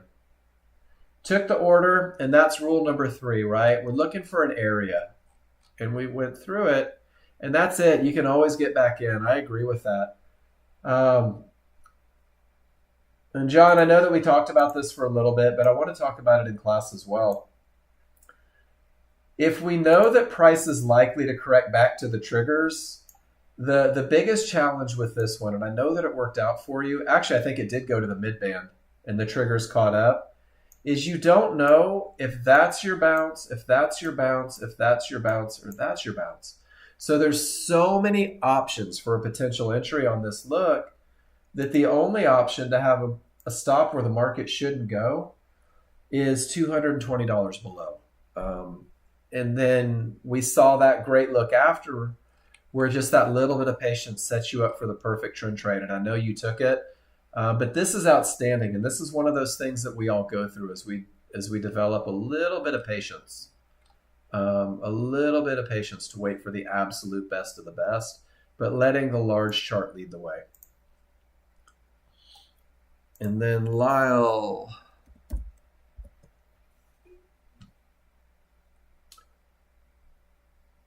Termination comes. There's that little momentum style again. And you take your exit. And you take more exits. And then you take the perfect trend trade and rock it up. Oh, you took another entry on it. Cool. So, Lyle, I like what you're doing. You're letting the momentum lead the way. This one right here, this is your best momentum style entry. So what this one tells us is that now I've got an area to support it. Whoops, wrong box. Is here, I've got an area to support it. Price breaks it, and this is textbook. Comes right back to the small triggers, right at the areas, and then continues on. And the cool thing about these is these are quick pops, right? So you're in at 41, 5 contracts, and you're out at 43. So you're paying a lot in commissions, but you're right back in. And again, this is kind of the lesson with John. Is it going to go here? Is it going to go here? Is it going to go here? Is it going to go here? Right? So the only logical stop, the only spot where the market shouldn't go is all the way down here. And that's problematic. And I hope this is making sense. And then Lyle, the cool thing is, or maybe not so cool, is you get in here at 43, out at 53 on the pullback to support inside of favorable large triggers. So you literally exited a trade 2 ticks above the perfect entry. Does that make sense? And I see this a lot when people get caught up in trying to catch everything. You exit at the perfect entry, and this one goes what, from 45 to 60, 65, maybe $300 move on 2 contracts, and then it pulls back and you absolutely rock star that entry and take it up. So one of the things I ask myself, and one of the comments is in here from a guy that posts is he always posts harder, not smarter, right? Or smarter, not harder. And that's great advice. I love the first one. I think it's great. I think it has a shot. When momentum goes away, you exit, right? And I think you did a great job with that one. Take a break, relax, right? Understand that the market is cyclical, that more often than not it comes back. And then instead of burning up tiny trades in the middle, make that easy money. It doesn't have to be difficult. It really doesn't. And I don't disagree with momentum style trades. I have set targets, right? So if I'm in at 43, or where are you in at? You're in at 43, 43. At 53, when the momentum is screaming, I'm getting paid. I'm making $500 exiting the trade and waiting for the next opportunity. And you don't have to. Yeah, but momentum trades are just that. If it's momentum to get you in, then momentum's got to get you out. Which means worst case scenario, a reversal bar pops me out when things aren't perfect. So I think you're trading well. You're letting the large chart lead the way, and you're in that perfect area where things just start to come together and you start to recognize patterns. And then E. Webster, odds favorable, everything says up, didn't get you filled, kept your head in the game, take the perfect entry, quick profits, and you get out again as you come into trouble right by the fib. Absolutely beautiful. Could have let it run. One of my favorite phrases, right? Lyle, that is awesome. 2 lot up 1,300 is amazing. Could have let it run. And E. Webster, I could have been taller if the ground was just a little further away. Don't worry about what happens after you exit. Don't worry about what happens after you exit. Because the reality is, it's not your money anymore. And if you start worrying about what could have been, it's going to affect your decisions here, right? It's going to have you trading into Fibonacci resistance. Because here you said, I could have held for more into trouble. And here you said, to hell with trouble. This is one of those times when I could have held for more, and it absolutely whipped you. So termination conditions are very much, they're identifying problems, and who cares what happens after? And it's hard to say that sometimes. It's hard to watch a market run without you, especially if you thought, man, I think it's going to go up here.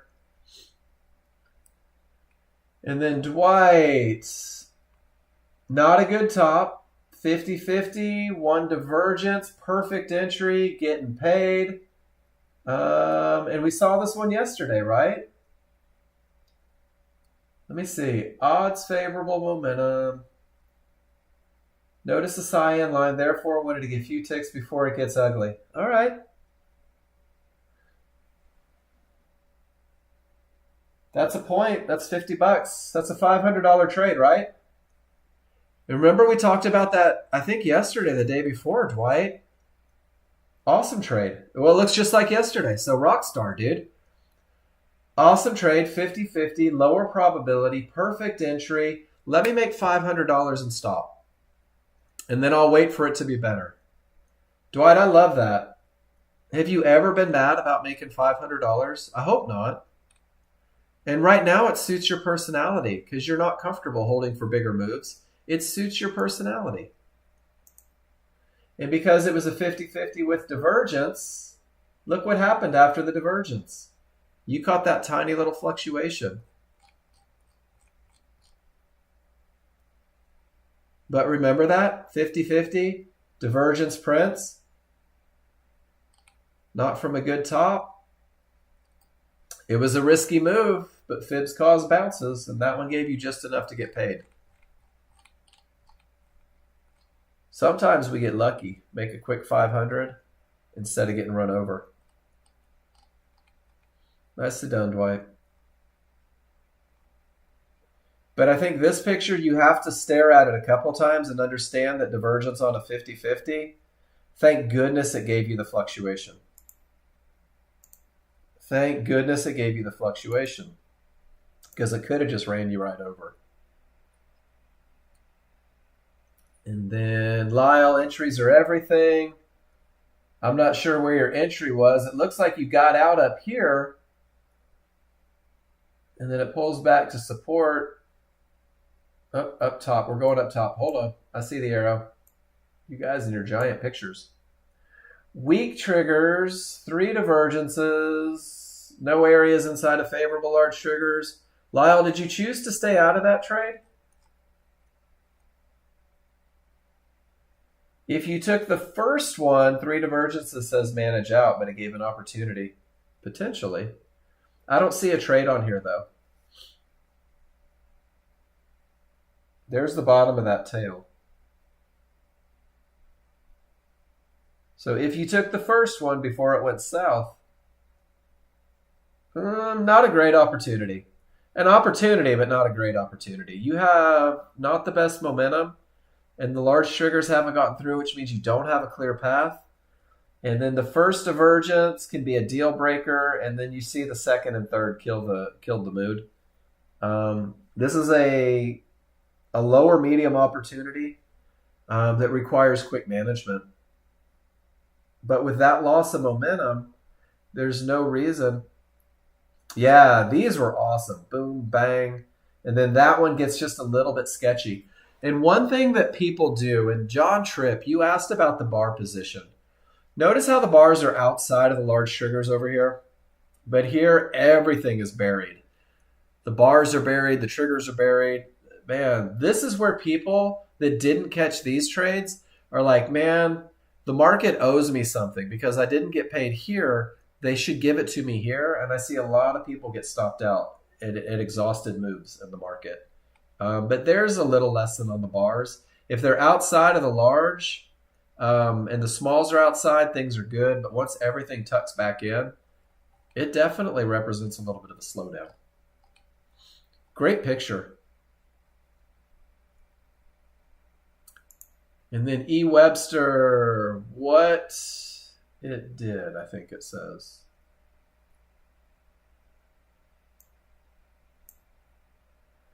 So here's your 50-50 that made it down. The path clears. We're losing momentum, right?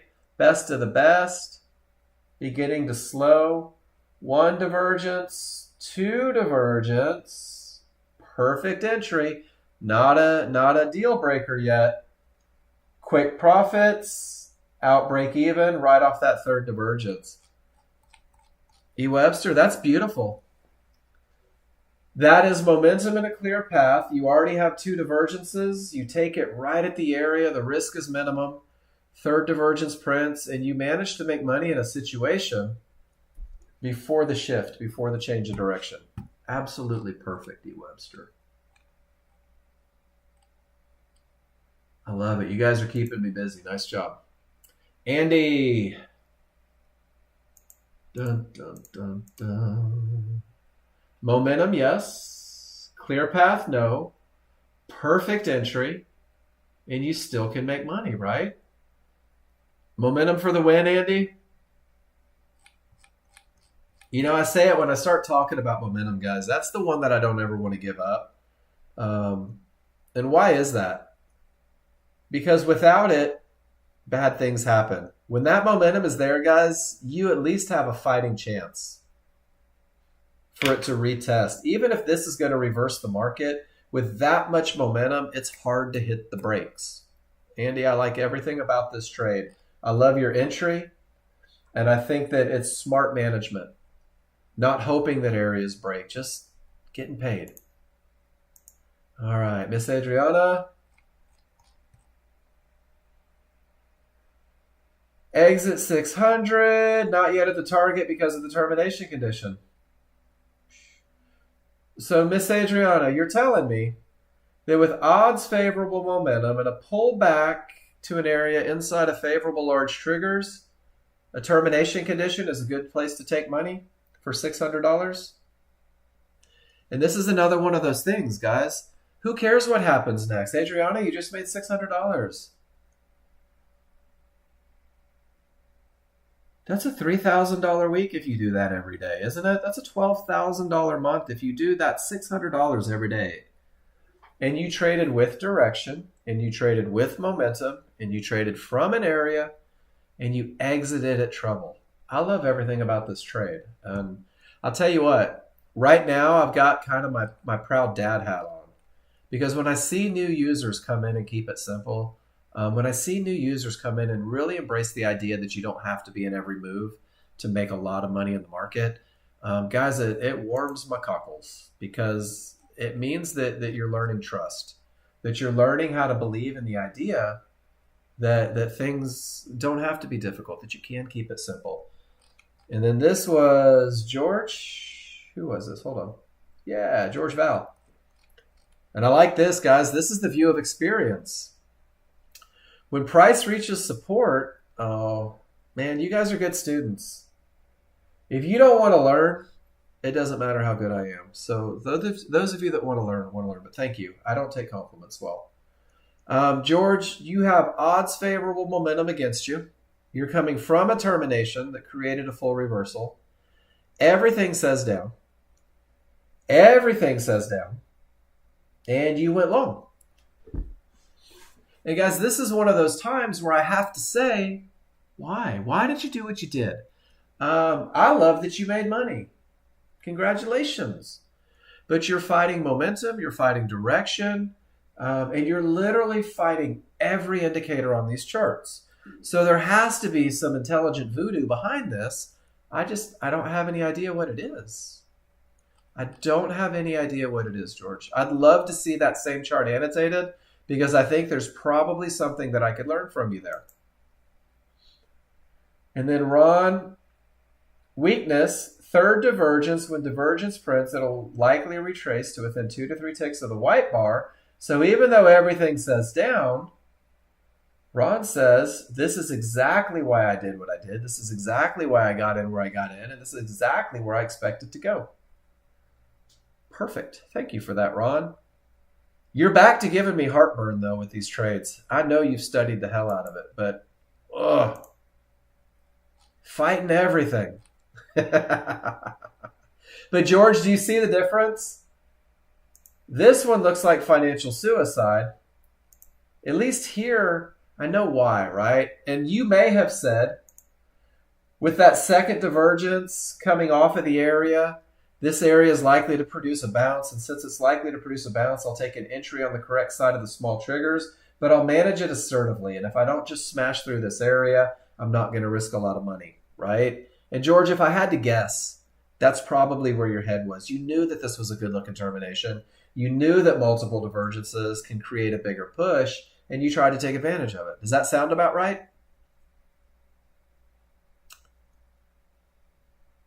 There we go. And George, it's because I know that you have the reps, but new users, do not try this at home. More often than not, you will get flattened. George has been doing it a little longer, and that was kind of the point that I wanted to make, is there are so many trades outside of the high probability trend trade. You just have to get to the point to where you can read your indicators in the moment. Paul, 50-50 with divergence. Paul says, couldn't care less. And then look at the same look at the top. 50-50 with divergence from a bad bottom. Paul, beautiful, beautiful observations, great chart reads, and recognizing that you don't have to be in every move to get paid. Wait for the best. Wait for the best of the best. And it's pretty cool what you can accomplish. I really do. I get excited about seeing you guys trading well. It makes me happy. Joel, let's see what you did, my friend. Joel says 50-50, favorable large triggers, but divergence prints, rules not met, no trade. I love it. It's hard to do that, guys. It's hard to not take a trade. And then Debbie says, I've got a termination here, and it's starting to reverse the market, and I'm getting momentum. Since there's no divergence on the pullback to the perfect entry, you know what? I'll go ahead and get paid quick at trouble, and I'm going to make sure that I don't give it back into that area. Debbie, I love everything about it. Really well done. You hadn't quite made the fib, and you're managing assertively as you get into it because you know there's the opportunity for more money, but you're not going to risk $1,000 hoping that it happens. And guys, that's a wonderful way to hold a trade. You don't have to leave all your money on the trade. When I get to areas, and I'll show you what I do. When I get to an area that should be an exit, this is my own personal plan. You don't have to, it has no bearing. When I get to that area, I'll tighten it up on the bottom of the bar prior. So as I get closer and closer to fibs, I'll leave maybe 5 or 6 ticks on there. I'm not going to leave a whole bunch. Over here, I'll let it run.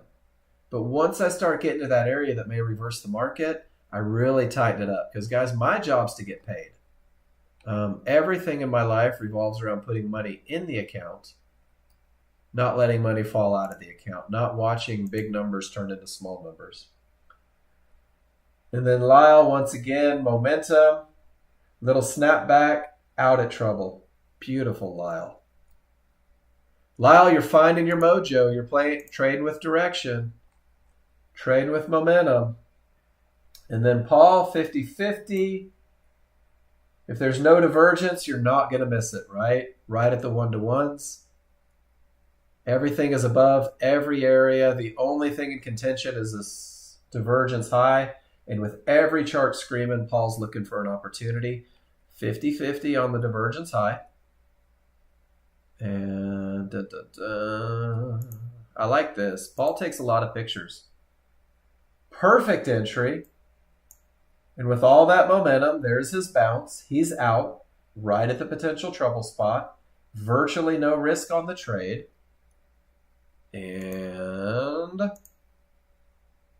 a second divergence on a 50-50 takes Paul out break even.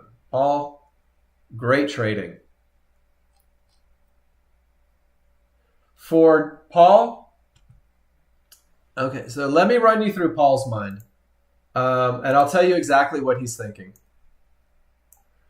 So Paul has this thing. And guys, I'm going to get this way. I'm going to get this way with all of you when I see enough of your charts. Paul knows that this is a 50-50. He also knows that everything is reversed from down here and everything's going up and the momentum is the best. And Paul sees the divergence. And this isn't always a deal breaker for Paul. Paul has gotten to the point in his chart reading where he will take a 50-50 trade with a divergence. But Paul's mentality is, and Paul, please correct me if I'm wrong, is if I'm going to take a 50-50 with divergence, because a divergence is a loss of momentum and a divergence can push it a little lower, Paul says the only place I'm going to take this trade is at the bottom of my window. I'm willing to miss it if it goes from the top because divergence can create a loss of momentum. So what Paul does is he mitigates risk. Is he says, with this entry right here, that's my window of opportunity, and my risk can be virtually nothing on this trade to see if this breaks. Does that make sense, John? And then Paul, did I pretty much get it? Adriana, great trading today. Thank you for being here. So he has room to make quick profits. He has room to get break even if that second divergence prints. And Paul's about 2 years ahead of you. And Paul has done an awful lot of pattern studying. And he's developing a plan that really works for him. And it's fun to watch him. He's one of those people that I used to teach a 101 class in the afternoon. Thank you for that, Lyle. Crude inventory is coming out soon. And then Lyle, I think we saw that one. That was beautiful. And guys, I got to thank you. You're keeping me busy today. You're doing great posting pictures. And then Paul re-enters on the move up. He says the ES likes to mess around before going. Goal met. Time to drop the kid off for work. So he lets it sort out, gets out break even, and then when it's back on the way up with the large chart leading the way, Paul takes an opportunity and gets paid again. Nice job. You guys are killing it. And then C-Dub. 50-50 with divergence. And it pushes lower, right? And on the way down, wait for the reversal bar. Never left the triggers. That's that strong triggers down. And then C-Dub, did you catch that? And then Scott, this one's for you too, brother, if you're in here. Everything still says up, right? It's only two divergences. It is a 50-50. But look what happens when everything rolls and is headed that direction. You get a little pop back to those small triggers right at the mid-band. And man, that's your continuation run right there. C-Dub, great job, dude. A little bit of patience goes a long way, doesn't it? Solid, solid. Let's go to crude. Let's see if the news does anything. Here we go. Coming up on 11 o'clock. Guys, it might create a spike. It might not. I don't know. They're about to release the reserves. This is kind of fun to watch. There it goes. You know what's cool is the pattern still worked. Did you guys see how fast that went? This is why I introduce news every morning. This is why I talk about news every morning. Because that was a 3-point jump, 30 tick, boom. And then look at that. It still works, even during news. I think that's pretty awesome. Where are we at? Miss Debbie, guys, I'm going to get through the pictures before I take a break. Miss Debbie didn't quite reach. Everything is up. The triggers are strong. The entry is beautiful. The stop is appropriate. You take a lot of profits right here. As it pulls back, you get out at support inside of favorable large triggers. And you say, wait a minute, just like Paul did. Well, that's a pretty good trend trade. And then you take it and you get paid again. Debbie, that's awesome. Nice to see you back in the room. And then Tony, hey, we talked about this one. Let it roll, let it snap. And guys, this is a different look. Bad top, pulls back to the mid-band. Large triggers don't follow. He lets it get above the small triggers, and he's out of trouble. Tony, I like this one. I like this one. Guys, this is chart reading. Everything's said down on Tony's chart. But Tony knew that since the termination wasn't a no triggers through termination, it's likely to bounce off the mid-band. And then when it got to the mid-band and the large triggers didn't follow, that's the gap theory, Tony says, oh, it's likely to close that gap. Let me get on the right side of some nonsense, and I'll go close that gap and take it up to resistance. Tony, rock star, brother. Nicely done. And then, guys, that's the second hour. So I'm going to take a break and walk around. I encourage you guys, go stretch your legs. Don't get glued to your monitor. There's more to life than trading. I'm going to walk around for a minute, maybe eat a piece of cheese. Who knows? And when I come back, we're getting into... Doesn't that make sense, though? Did the dissection make sense? That's always the goal. Okay. Because I think sometimes in the moment, we do what we do, right? And then, Tony, as you're growing, especially on the NASDAQ, it's okay. Oh, hey, Andy, have a good one. Is it brand new puppy? Or is it a child? I get excited about dogs. Congratulations. Bring pictures to class. What's cool, guys, is if you start annotating your chart like this, bad top, and then come back here and break it down even more. And this isn't for me. This is for you guys. Mid-band first bounce. Large triggers, full bar. Likely to close because of gap theory. What it does is it reminds you that this is why you're looking for it. This is what you were thinking. And it talks out the advantages, right? And then you did it perfect right here where you knew that you wanted to be on the correct side of trouble before you took the shot. But the expectation is that next fib. All right, Rob, I got you. So when you take a picture, are you on capture or snag it? Capture, right? Look where it went, ladies and gentlemen. Right to the fib. You're on snag it. Even better.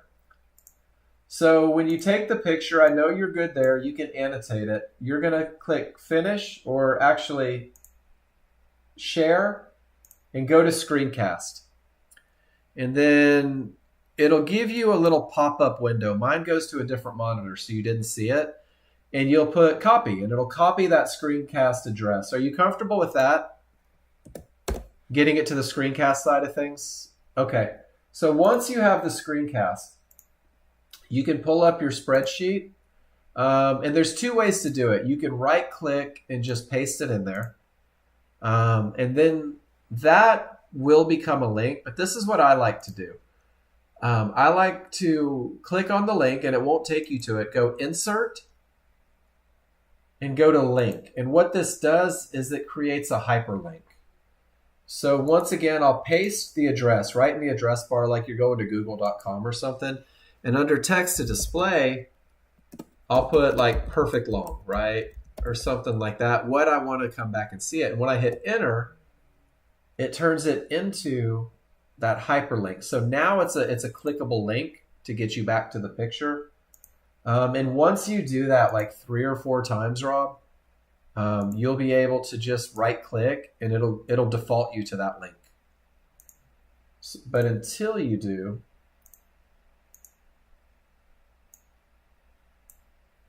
let's do this.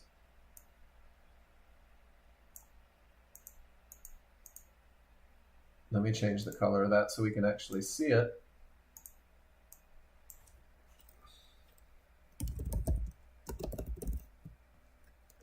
Click on link after you, oops, sorry, click on insert after you paste your link into the sheet. That's my text is falling out. And then click link.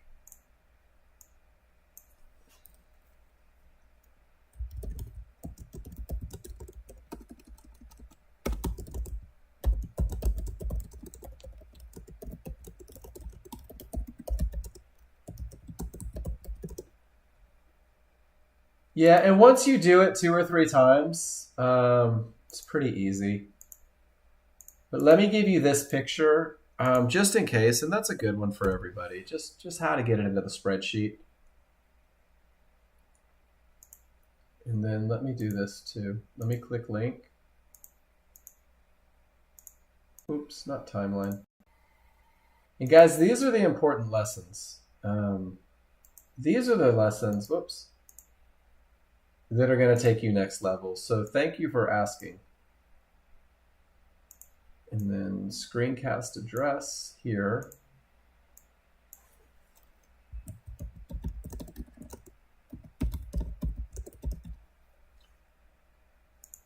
And then describe picture here.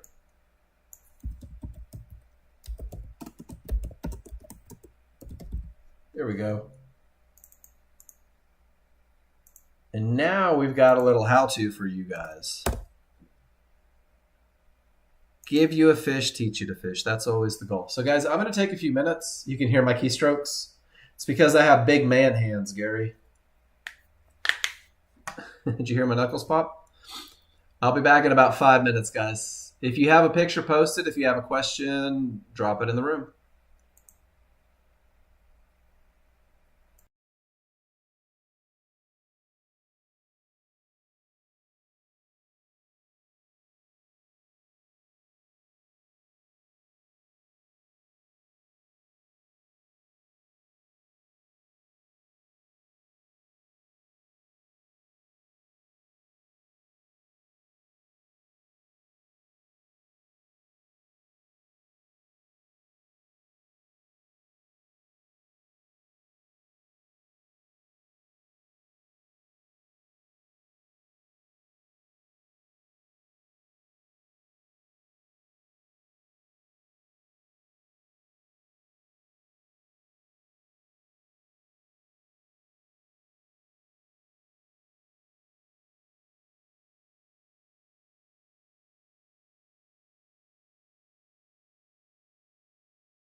of this last hour. Let's answer any questions you may have. Look at any charts. Farak says, please explain this chart. Why I should have tick replay on my chart. 1-to-1 in fib, resistance, strong trigs, room to target, 5-1 with no tick replay based on this chart. You can enter there.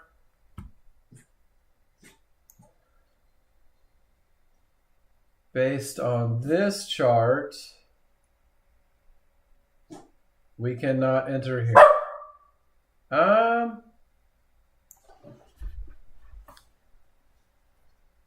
5-1 with tick replay, 5-1 with no tick replay. Something is wrong with the second chart, Farak.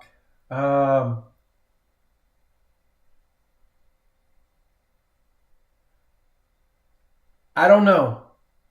One of them is smooth and makes sense. The other one, so look at your synthetic triggers and look at the angle of the triggers here. And do you see how that's sideways? Something is afoot. Hey, Dwight, have a good one.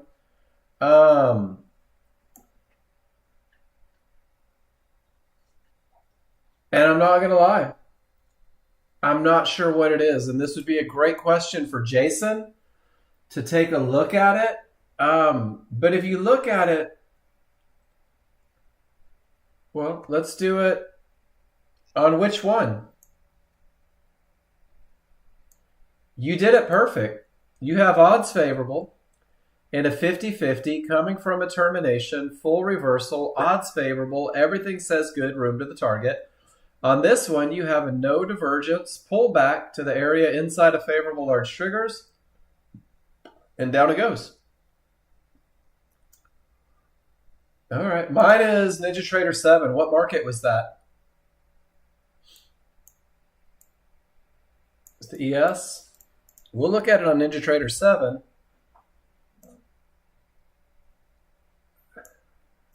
Let me figure out, let me look at your timestamps. I don't have NT8 up. So, and I also have the brand new software with different little tweaks on it. But at 12:10, was this,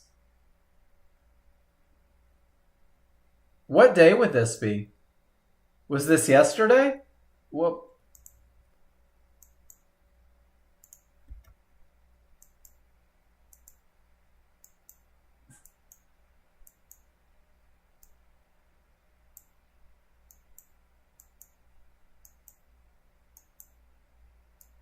it's like, wait a minute, Farak's trading in the future. Which is a great trick, by the way. And then Joel, I'll be right with you. Sorry, it takes a second to get there sometimes. Almost there, though. So there's NT7, looks just like yours, even with the tick replay on. And Farak, that's why I'm suspicious that maybe it's a template or something like that. But this is very much, that's the look, isn't it? That's the one that you wanted. So what I would do is I would reach out to Jason and just show him the same picture that you showed me and say, hey, Jason, I just want to make sure, because it's important that I have faith in what I'm looking at. Why do these two look so different with tick replay and not tick replay? And man, I hate it when I have to admit this, but I'm not much of a tech guy. I know the very basics, but there's the same look on NT7, right? The software is the same. Something, and I don't know what it would have been. But the look on your triggers, something is wrong. Something's not right with your triggers. I can just see that. Are you running the new version? Did you get with John and get the new version by any chance? No? Okay. Something is afoot with your trigger lines. It just doesn't look right to me, and I don't know what it is. I would get together with Jason and just show him exactly what you showed me, and I would bet money that he will have absolutely no problem giving you some help on that one. And I'm sorry that I wasn't more helpful. All right, Joel Beal, you would like my feedback on this trade. It turned out okay, but you didn't have a lot of room and like your thoughts. Missed your first chance, took the second with a tight area, two charts, one with entry, one with exit, since it's too much to show on one chart. So, Joel, you have odds favorable, clear path, pull back to support inside of favorable large triggers. I love it. Let me look at the second picture real quick. And then you took it until the momentum died at fibs. So let's talk about one thing. Actually, we'll go back to this one, Joel. And first, let me start by saying, freaking amazing, right? Absolutely amazing trade. Why do I say that? And it's okay that you missed that one because you got the next one, right? We showed this one today in class, and a lot of people caught that one. So, Joel, when you took the trade, right, we were, oops, wrong one. We were what, about 3 ticks away from the yellow 1-to-1s. And new users, turn your volume up. This is a great lesson. That yellow 1-to-1 was at about 72, 73. This is why we trade pullbacks, guys. Because a couple ticks off the 1-to-1 doesn't seem like a lot of room. When you take the best of the best entry down here at 58, you've got about $150 worth of profit until you reach the first trouble spot. So it felt really tight, right, Joel? It felt really tight. You're like, okay, that's not $200 worth of profits. I don't know if I want to take it. It's only about $150 to get there. And then you start saying, well, it's a termination that created a full reversal. And that is the best momentum that I could ever hope for. And because I have a concrete set of rules, I understand where the trouble is, and I can make sure that I don't lose any money there. But when we get there, the momentum is so crazy good that it smashes right through. And Joel, you've been around long enough to understand that strong triggers break things. And you literally let it break things, and everything's still set up, and your entry was great, and your risk was virtually nothing, that you didn't get caught in the little side stuff, and you just took it right to the higher time frame fib, right where the triggers weaken. So, Joel, my feedback on the trade was great entries create manageable trades. And your understanding and trust of the large chart gave you the opportunity to hold for the bigger move. Would it have been okay to take 2 contracts off, make $300 and get the hell out? Absolutely. No worries. But your large chart said we probably had more. And your small chart never blinked. And you said, I'm going to keep going until I hit that big higher time frame area. I love it, Joel. I hope that I talked through it the same way that you read it, because I think your read was perfect. And then E. Webster, you were trying to build some 5-1 charts yesterday, and the 5-1 templates you have were bringing up 13-2 charts with weird triggers. So E. Webster, the 5-1 template doesn't create the 5-1 chart. And you may know this, and you may not have had the mistake. You have to type 5-1 in. So when you're building a new chart,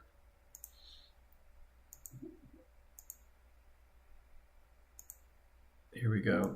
So when you're building the new chart, we'll just say it's crude oil, Nexgen Dynamic Rinko, you have to put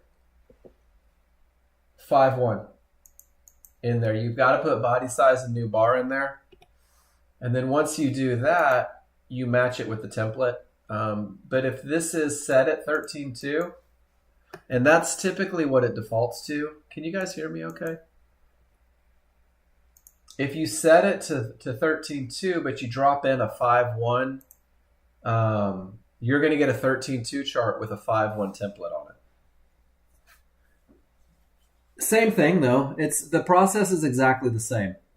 For building it. Even if it was NinjaTrader 8, you would still have to, and here, let me pull up NinjaTrader 8. Don't look at my password. I'm just kidding. It's all asterisks. You can't see it. Let me let that pull up, and then I'll bring up a chart real quick, and we'll take a look at it. But I've made that mistake too, and it just depends on where it defaults to. So if I'm building a chart in NinjaTrader 8, let my data kick in real quick. If I'm doing crude oil chart, see how it defaults to 13.2?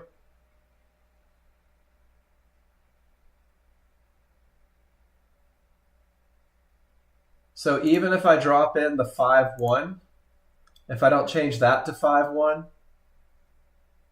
and I've done this one before too, and I've even done it, I've dropped in my 5.1 while I was still on a range chart and couldn't figure out what the hell just happened. And sometimes we get so comfortable with the process that we forget to go through the motions, and I don't know if that's what you did, but I know that that's what I've done before. So that may have had something to do with it.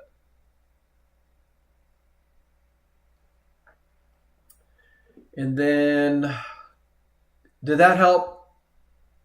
E, I hope. And then Collie, yeah, I've done it, and I don't know if that's what you did. And then of course, if for some reason it's not doing weird and your triggers are all wonky, Jason will be able to look at it and tell you instantly. Or you may even be able to just take a picture and drop it over in Traders Chat. And there's some really smart dudes technically over there that would probably recognize the challenge right off. I'm just not a good tech guy. I know the very basics. I know enough to get me in trouble. Yeah, so that may have been it. Try building one now real quick and see if it works out. And then Collie, if you want to use NinjaTrader 7, will you still be charged another data feed as intended using Ninja 8 with Apex, or is it usable on both at the same time? Collie, it is usable on both at the same time. So I have my NinjaTrader license on 7, and I have my Apex license on 8, and I can run both at the exact same time. I've actually got them both running at the exact same time right now. You can see that NinjaTrader 8 is up, NinjaTrader 7 is up, and I could run charts on both. And that's how I run my morning every morning, is I'll open up my 7 charts while I'm still trading 8 so I can be ready for class. Good question. And then Joel, second for analysis. Note the 50-50 nature of the trade. It did not work out. So Joel, 50-50.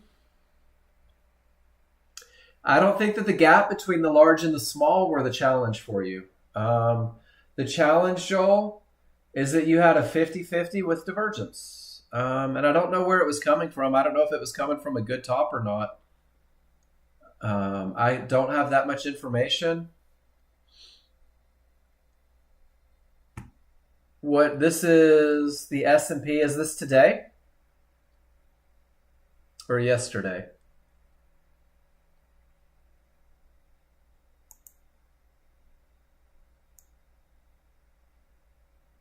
All right, let me look at the timestamp. Let me go back to my charts real quick. 11:10.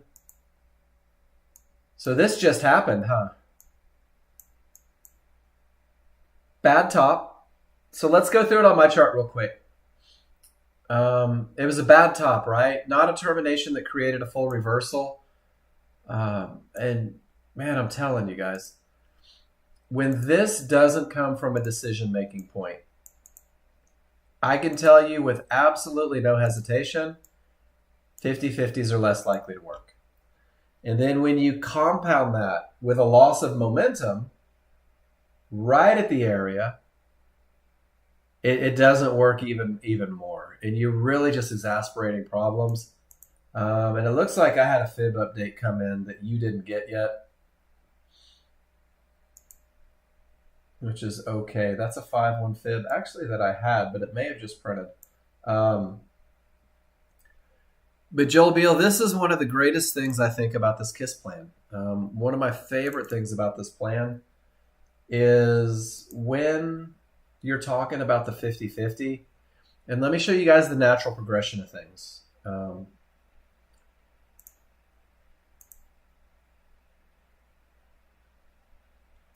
And if you don't mind me, and this doesn't even have to be for you if you don't want it to be, but this is great for everybody. So guys, this is the optimal way to take the 50-50. Strong triggers everywhere, right? No divergence from a good top or bottom. This is the best of the best, guys. This is the one that gives you the best fighting chance for success. And I'm going to show you a couple different things. If I have a good top or bottom, I'm willing to forfeit. I'm willing to let go of this rule if I'm coming from a good top or bottom. And this is the one. This is the one this is my first exception for a medium probability 50-50 is if I'm coming from a good top or bottom, if I have strength everywhere, I'm willing to trade with one divergence, capital O, one divergence. And then the flip side of that is this is the one that I'm never willing to forfeit. Like if there's no divergence, but it's not coming from a good top, I still couldn't care less. I don't want anything to do with that 50-50. And the reason for that is because these areas, guys, are where decisions are made. So when I have a 50-50 that comes from, and look at the S&P being crazy, right? There's another bad top 50-50 that didn't work.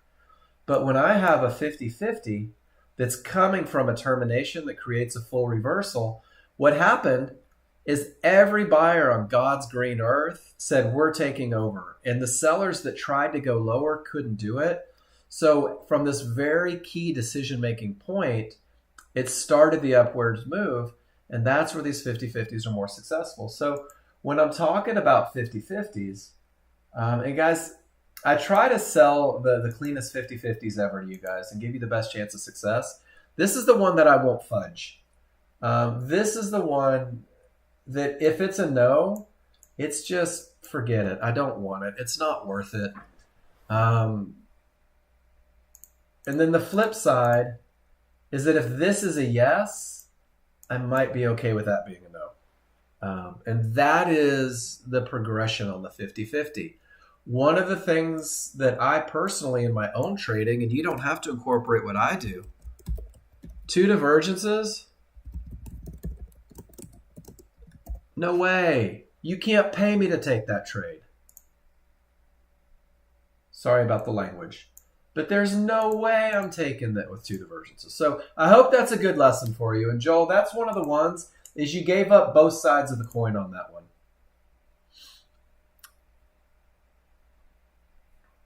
And then looking at my 5-1 Farag, it looks like yours without the tick replay. What did Jason say? I don't know. 8 doesn't even have the option for tick replay, so I don't know what that is.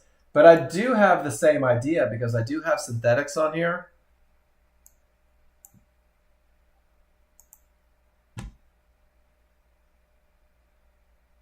So if you don't have tick replay, you're not going to see the 21 chart. You're not going to see the 13-2 charts. And it may have been a data problem. It really may have been. But you're comfortable today. It's good today.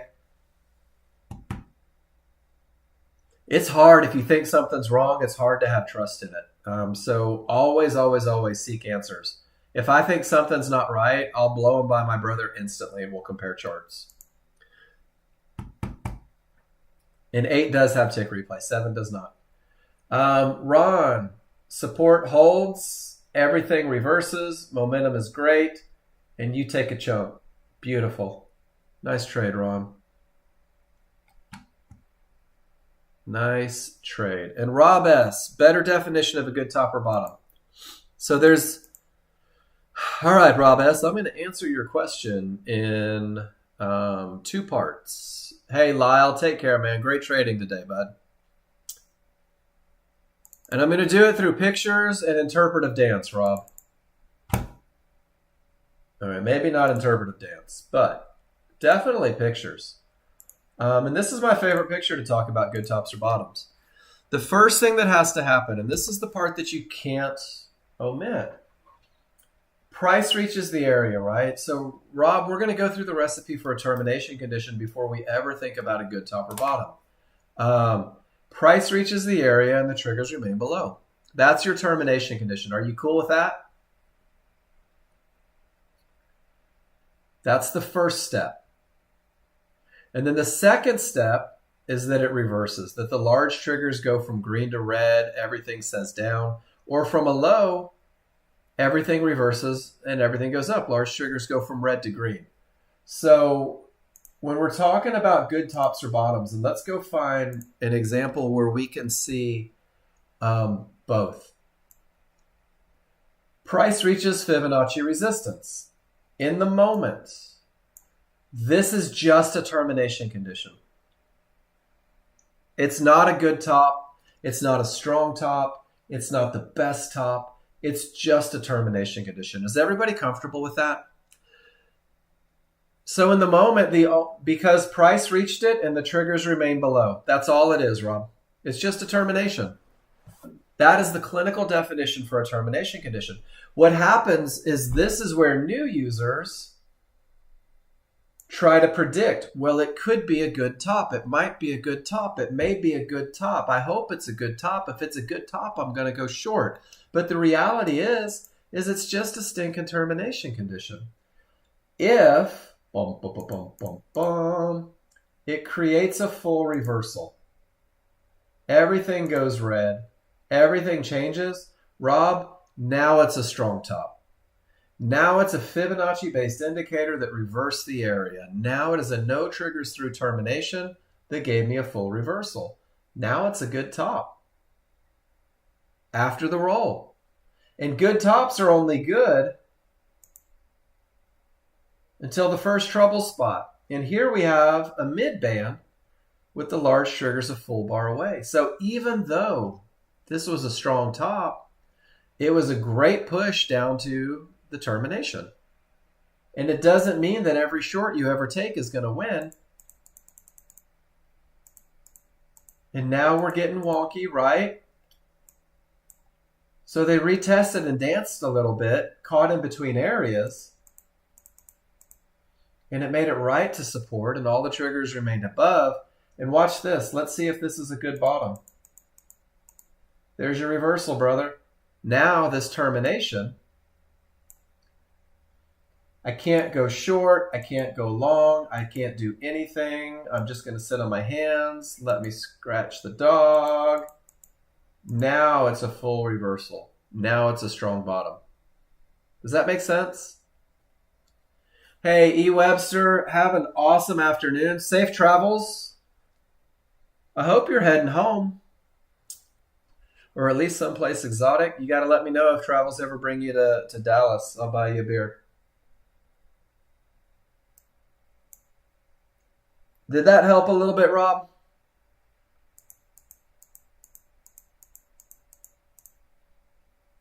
Casey in the cold. Whew, better you than me. And this is where we're at right now. Now we're on that 50-50, and there's two divergences against it. So one of the cool things, Rob, is what termination conditions did for you is they kept you out of the fight, right? And now we're just waiting to see if the buyers are going to win or the sellers are going to win. And to be honest with you, I don't know. I don't have the best advantage on the 50-50. And then Joel Beal, are you still in here?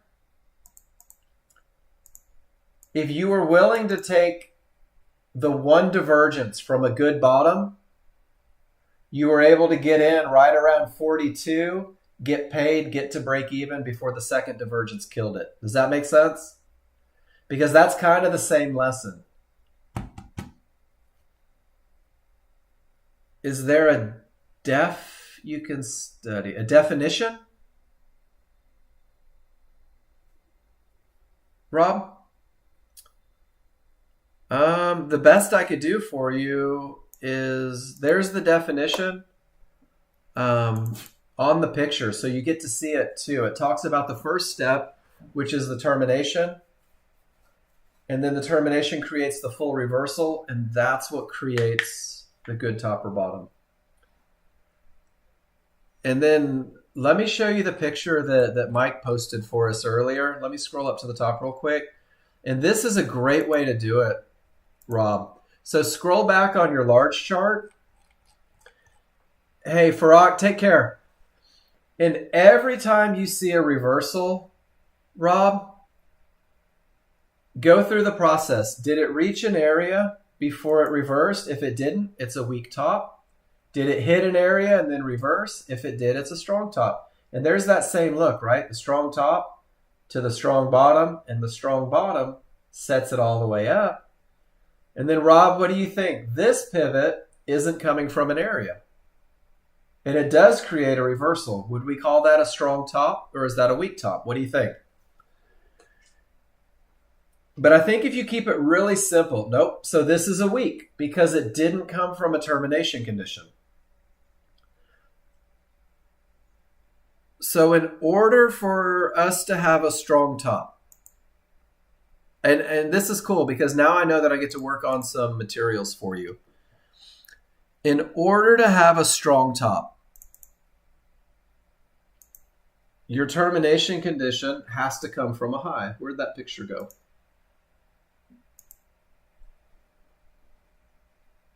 And then let's turn this into the definition picture. What do you say?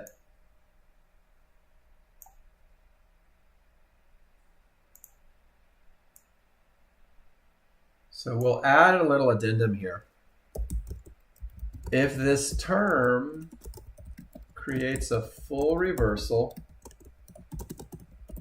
it's a strong top.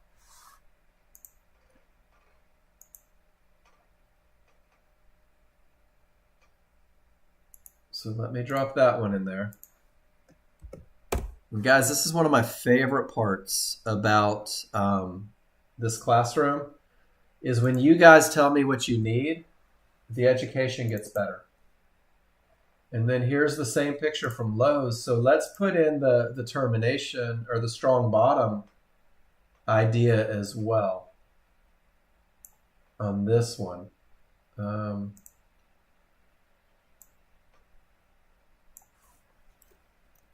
If term creates a full reversal,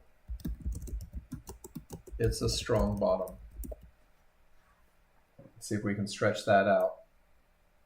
Oh, there it goes. So close.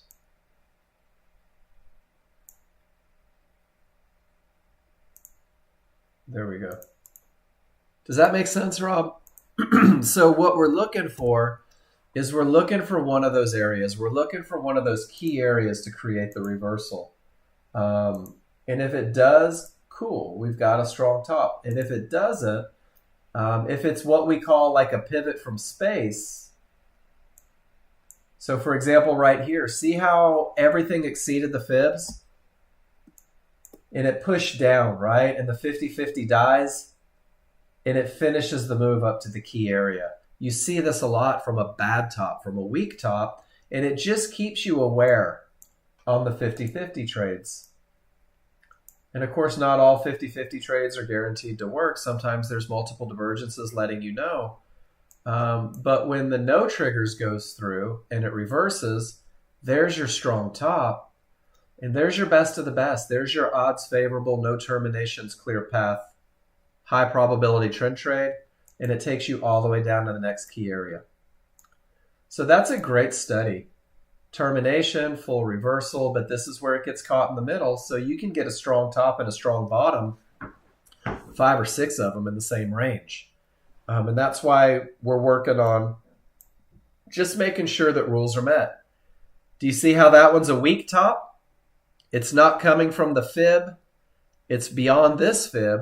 And look what it does. It pulls all the way back to the midband and support. The large triggers don't follow. And it finishes all the way up to the key area.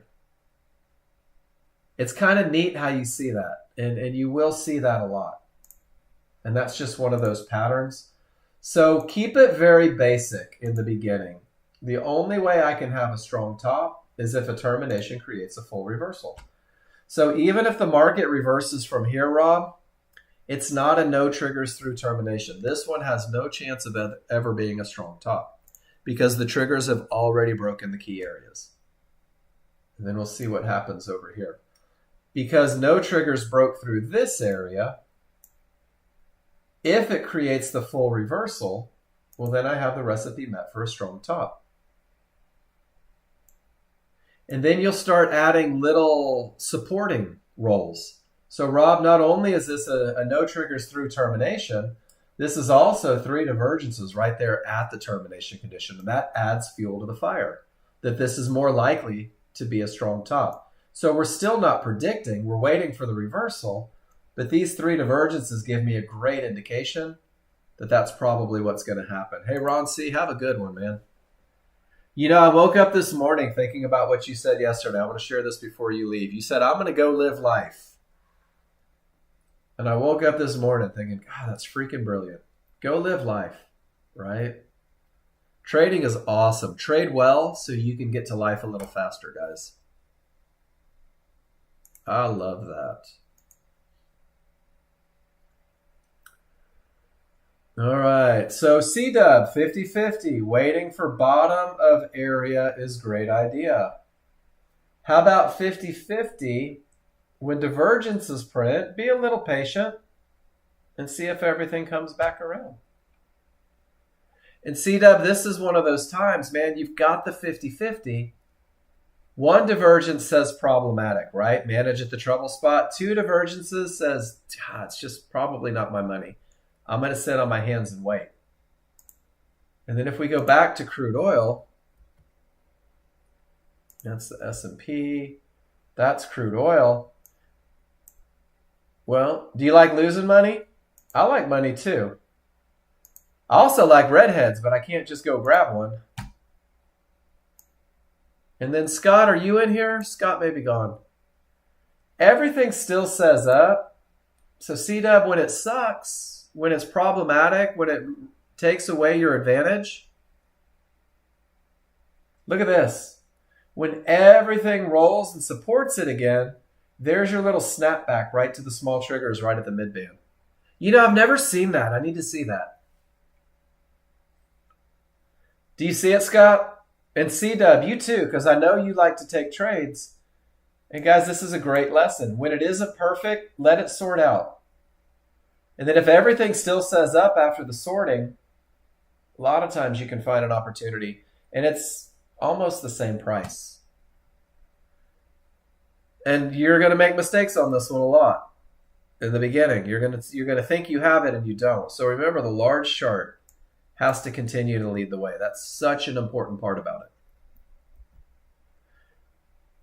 it. And then Joel Beal, good top, full reversal, odds favorable. There's your 1 divergence on the pullback.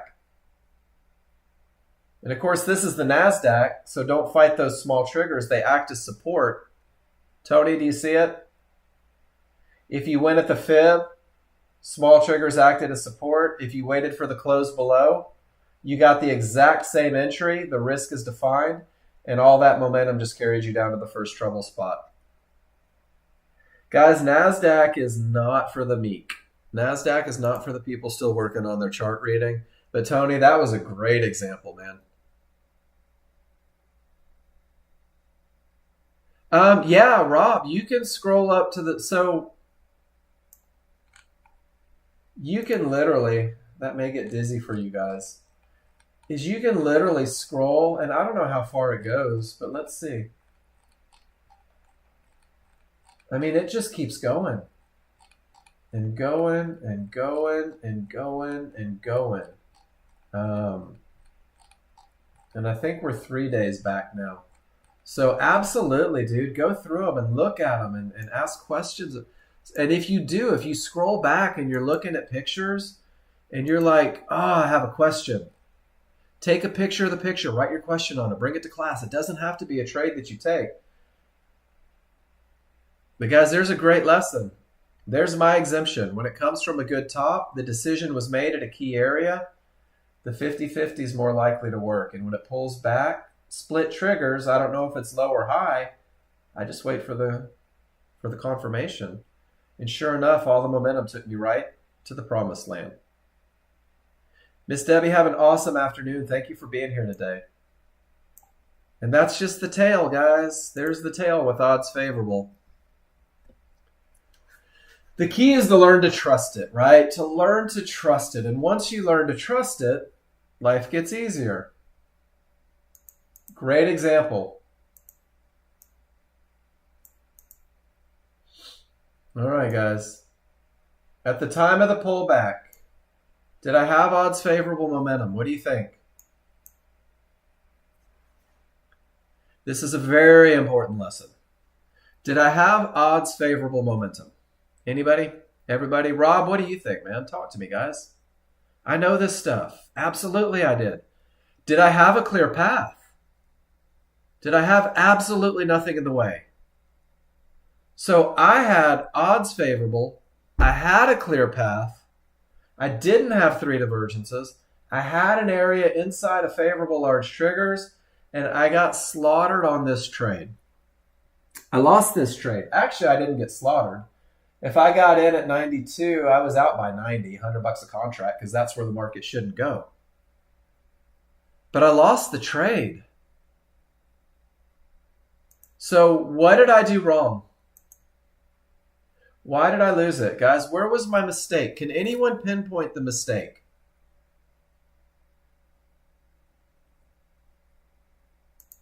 Let me go back. Tony says nothing. There's no way. It's a loser, Tony.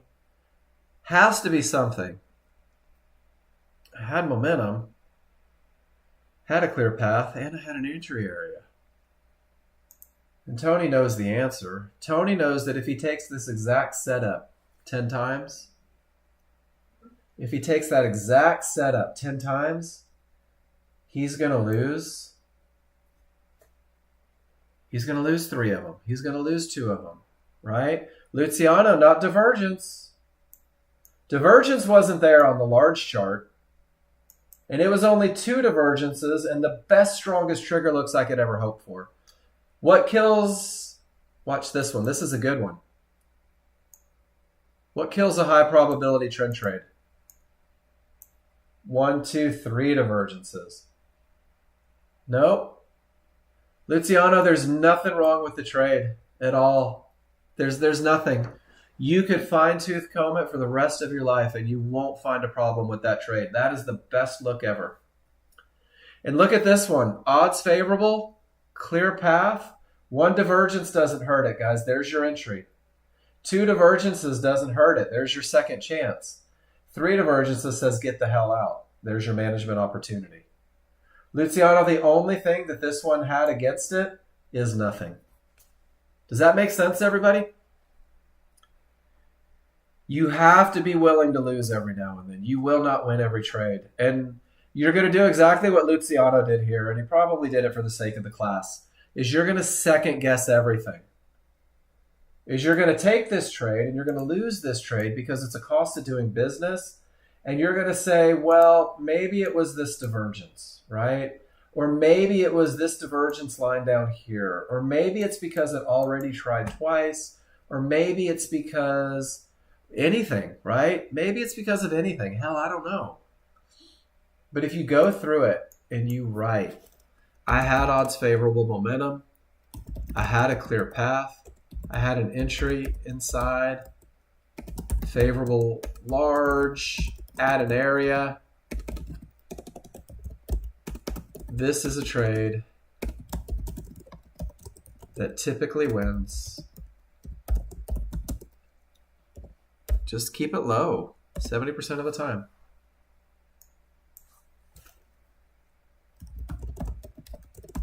This is part of my 30%. And guys, I'm telling you right now, the quicker you get to this level, the quicker you get to the point to where you celebrate the process because the process creates a statistical advantage, and you get to the point to where you can police yourself. I had every advantage.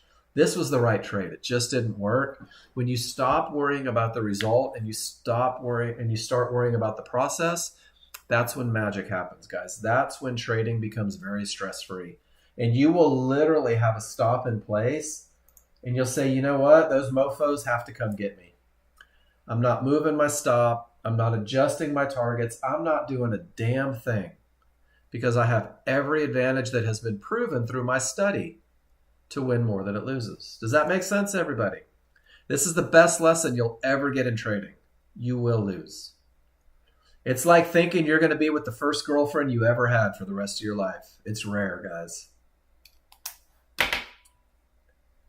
And the quicker you're okay, is the sooner you realize that the market's nothing more than up and down fluctuations. You have zero control over it, the easier it gets. But we talked about the analogy yesterday, guys. If I take a quarter and I weight the head side, more often than not, it's going to land on heads, right? So even though it may not land on heads every time, I know that if I flip that quarter 100 times, at least 60 or 70 times it's going to land on heads. So every time I call my shot, I call heads because I know that it provides a statistical advantage. And that's exactly what this methodology is, guys. This methodology is giving you the highest chance of success every time you enter the market. And then there was your continuation, right? 50-50, couple divergences, went sideways. But it always set up.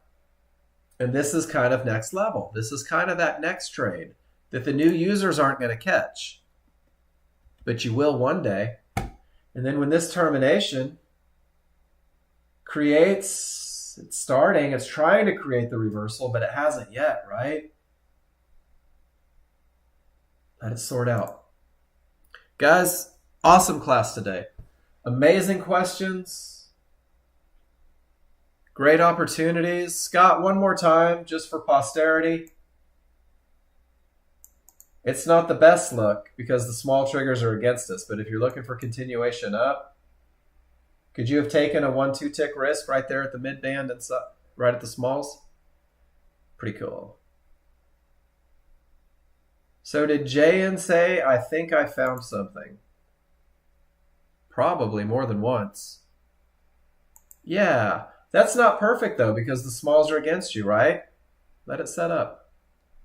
But it's the same look. So you start recognizing the look and then you start recognizing when it's appropriate to do it. So have you heard his story, Rob? So when John Novak was in his early 20s, he was selling software actually for a guy in Houston. And he was making 6 figures at like 24 and he was doing great. And he met this guy who every morning woke up and measured Fibonacci retracements, and he did it by hand, and he would do it for like 2 or 3 hours before the market opened. And my brother, if you spend any time talking to him, you realize that he is very much a path of least resistance. He likes for things to be easy. And he said to himself, he said, you know what? I'm going to take Fibonacci because I believe in it. I've seen it. It works. And all the traders use it. He goes, but I'm going to automate it. And I'm going to automate the ability to make these key areas. And my clients will know where high has the potential to be. And my clients will know where the potential for low is. So he's going through this process and he's building the software. And I think it took 1.5 years and a lot of loans from Mark Dean. Sending them beans and bread so that they could eat while they starved to make this software. And this is back in 97.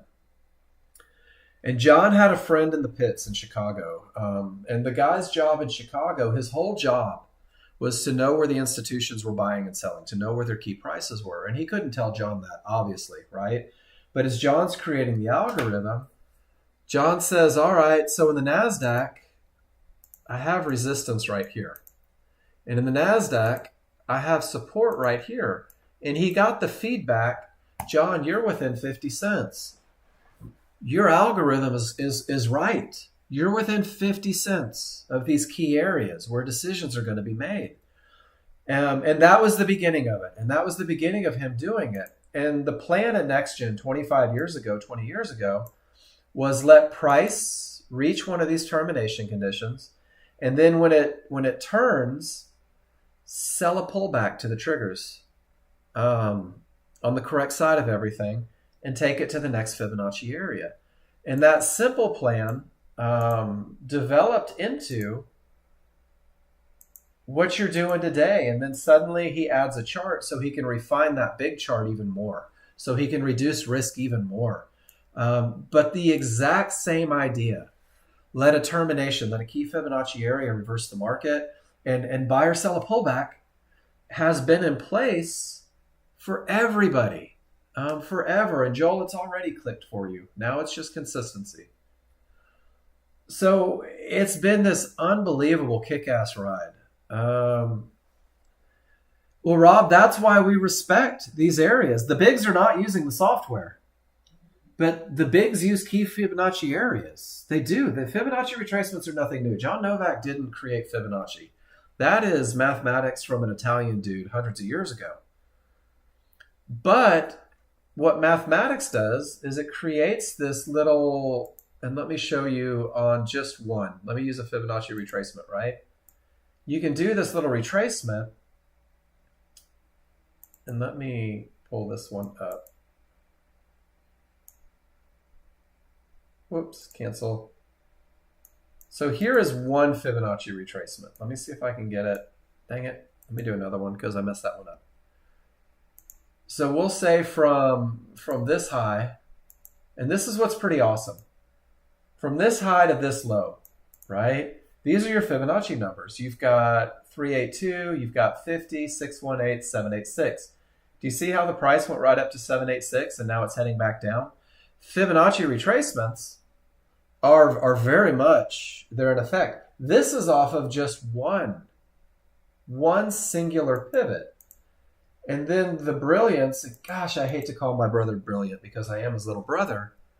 The brilliance of what John Novak did is when you open the software, it measures every freaking swing in the market, every up, every down. And it projects every one of these things everywhere. The goat horn circle, flowers, the nautilus shell is a very popular imagery. Even the human face uses Fibonacci. It's outstanding when you start studying it. So Rob, everything looks like this before the algorithm hits. And then once the algorithm hits, it looks like this. And guys, this is why it is my humble opinion that this is the greatest software that you're ever going to work with. And with the little addition of a couple indicators, momentum indicators, and a little understanding and a solid plan, there's no reason why you can't take advantage of what the market is doing, whether it's going up or down, whether it's crude oil or the NASDAQ, whether it is the S&P or gold. You have to incorporate a little bit of patience and just a little bit of rules following. But if you do that, guys, the sky's the limit for you. And don't be in a freaking hurry. Don't try to be master trader in your first week. Learn the basics, learn to walk, you'll learn to run, and eventually you're going to get right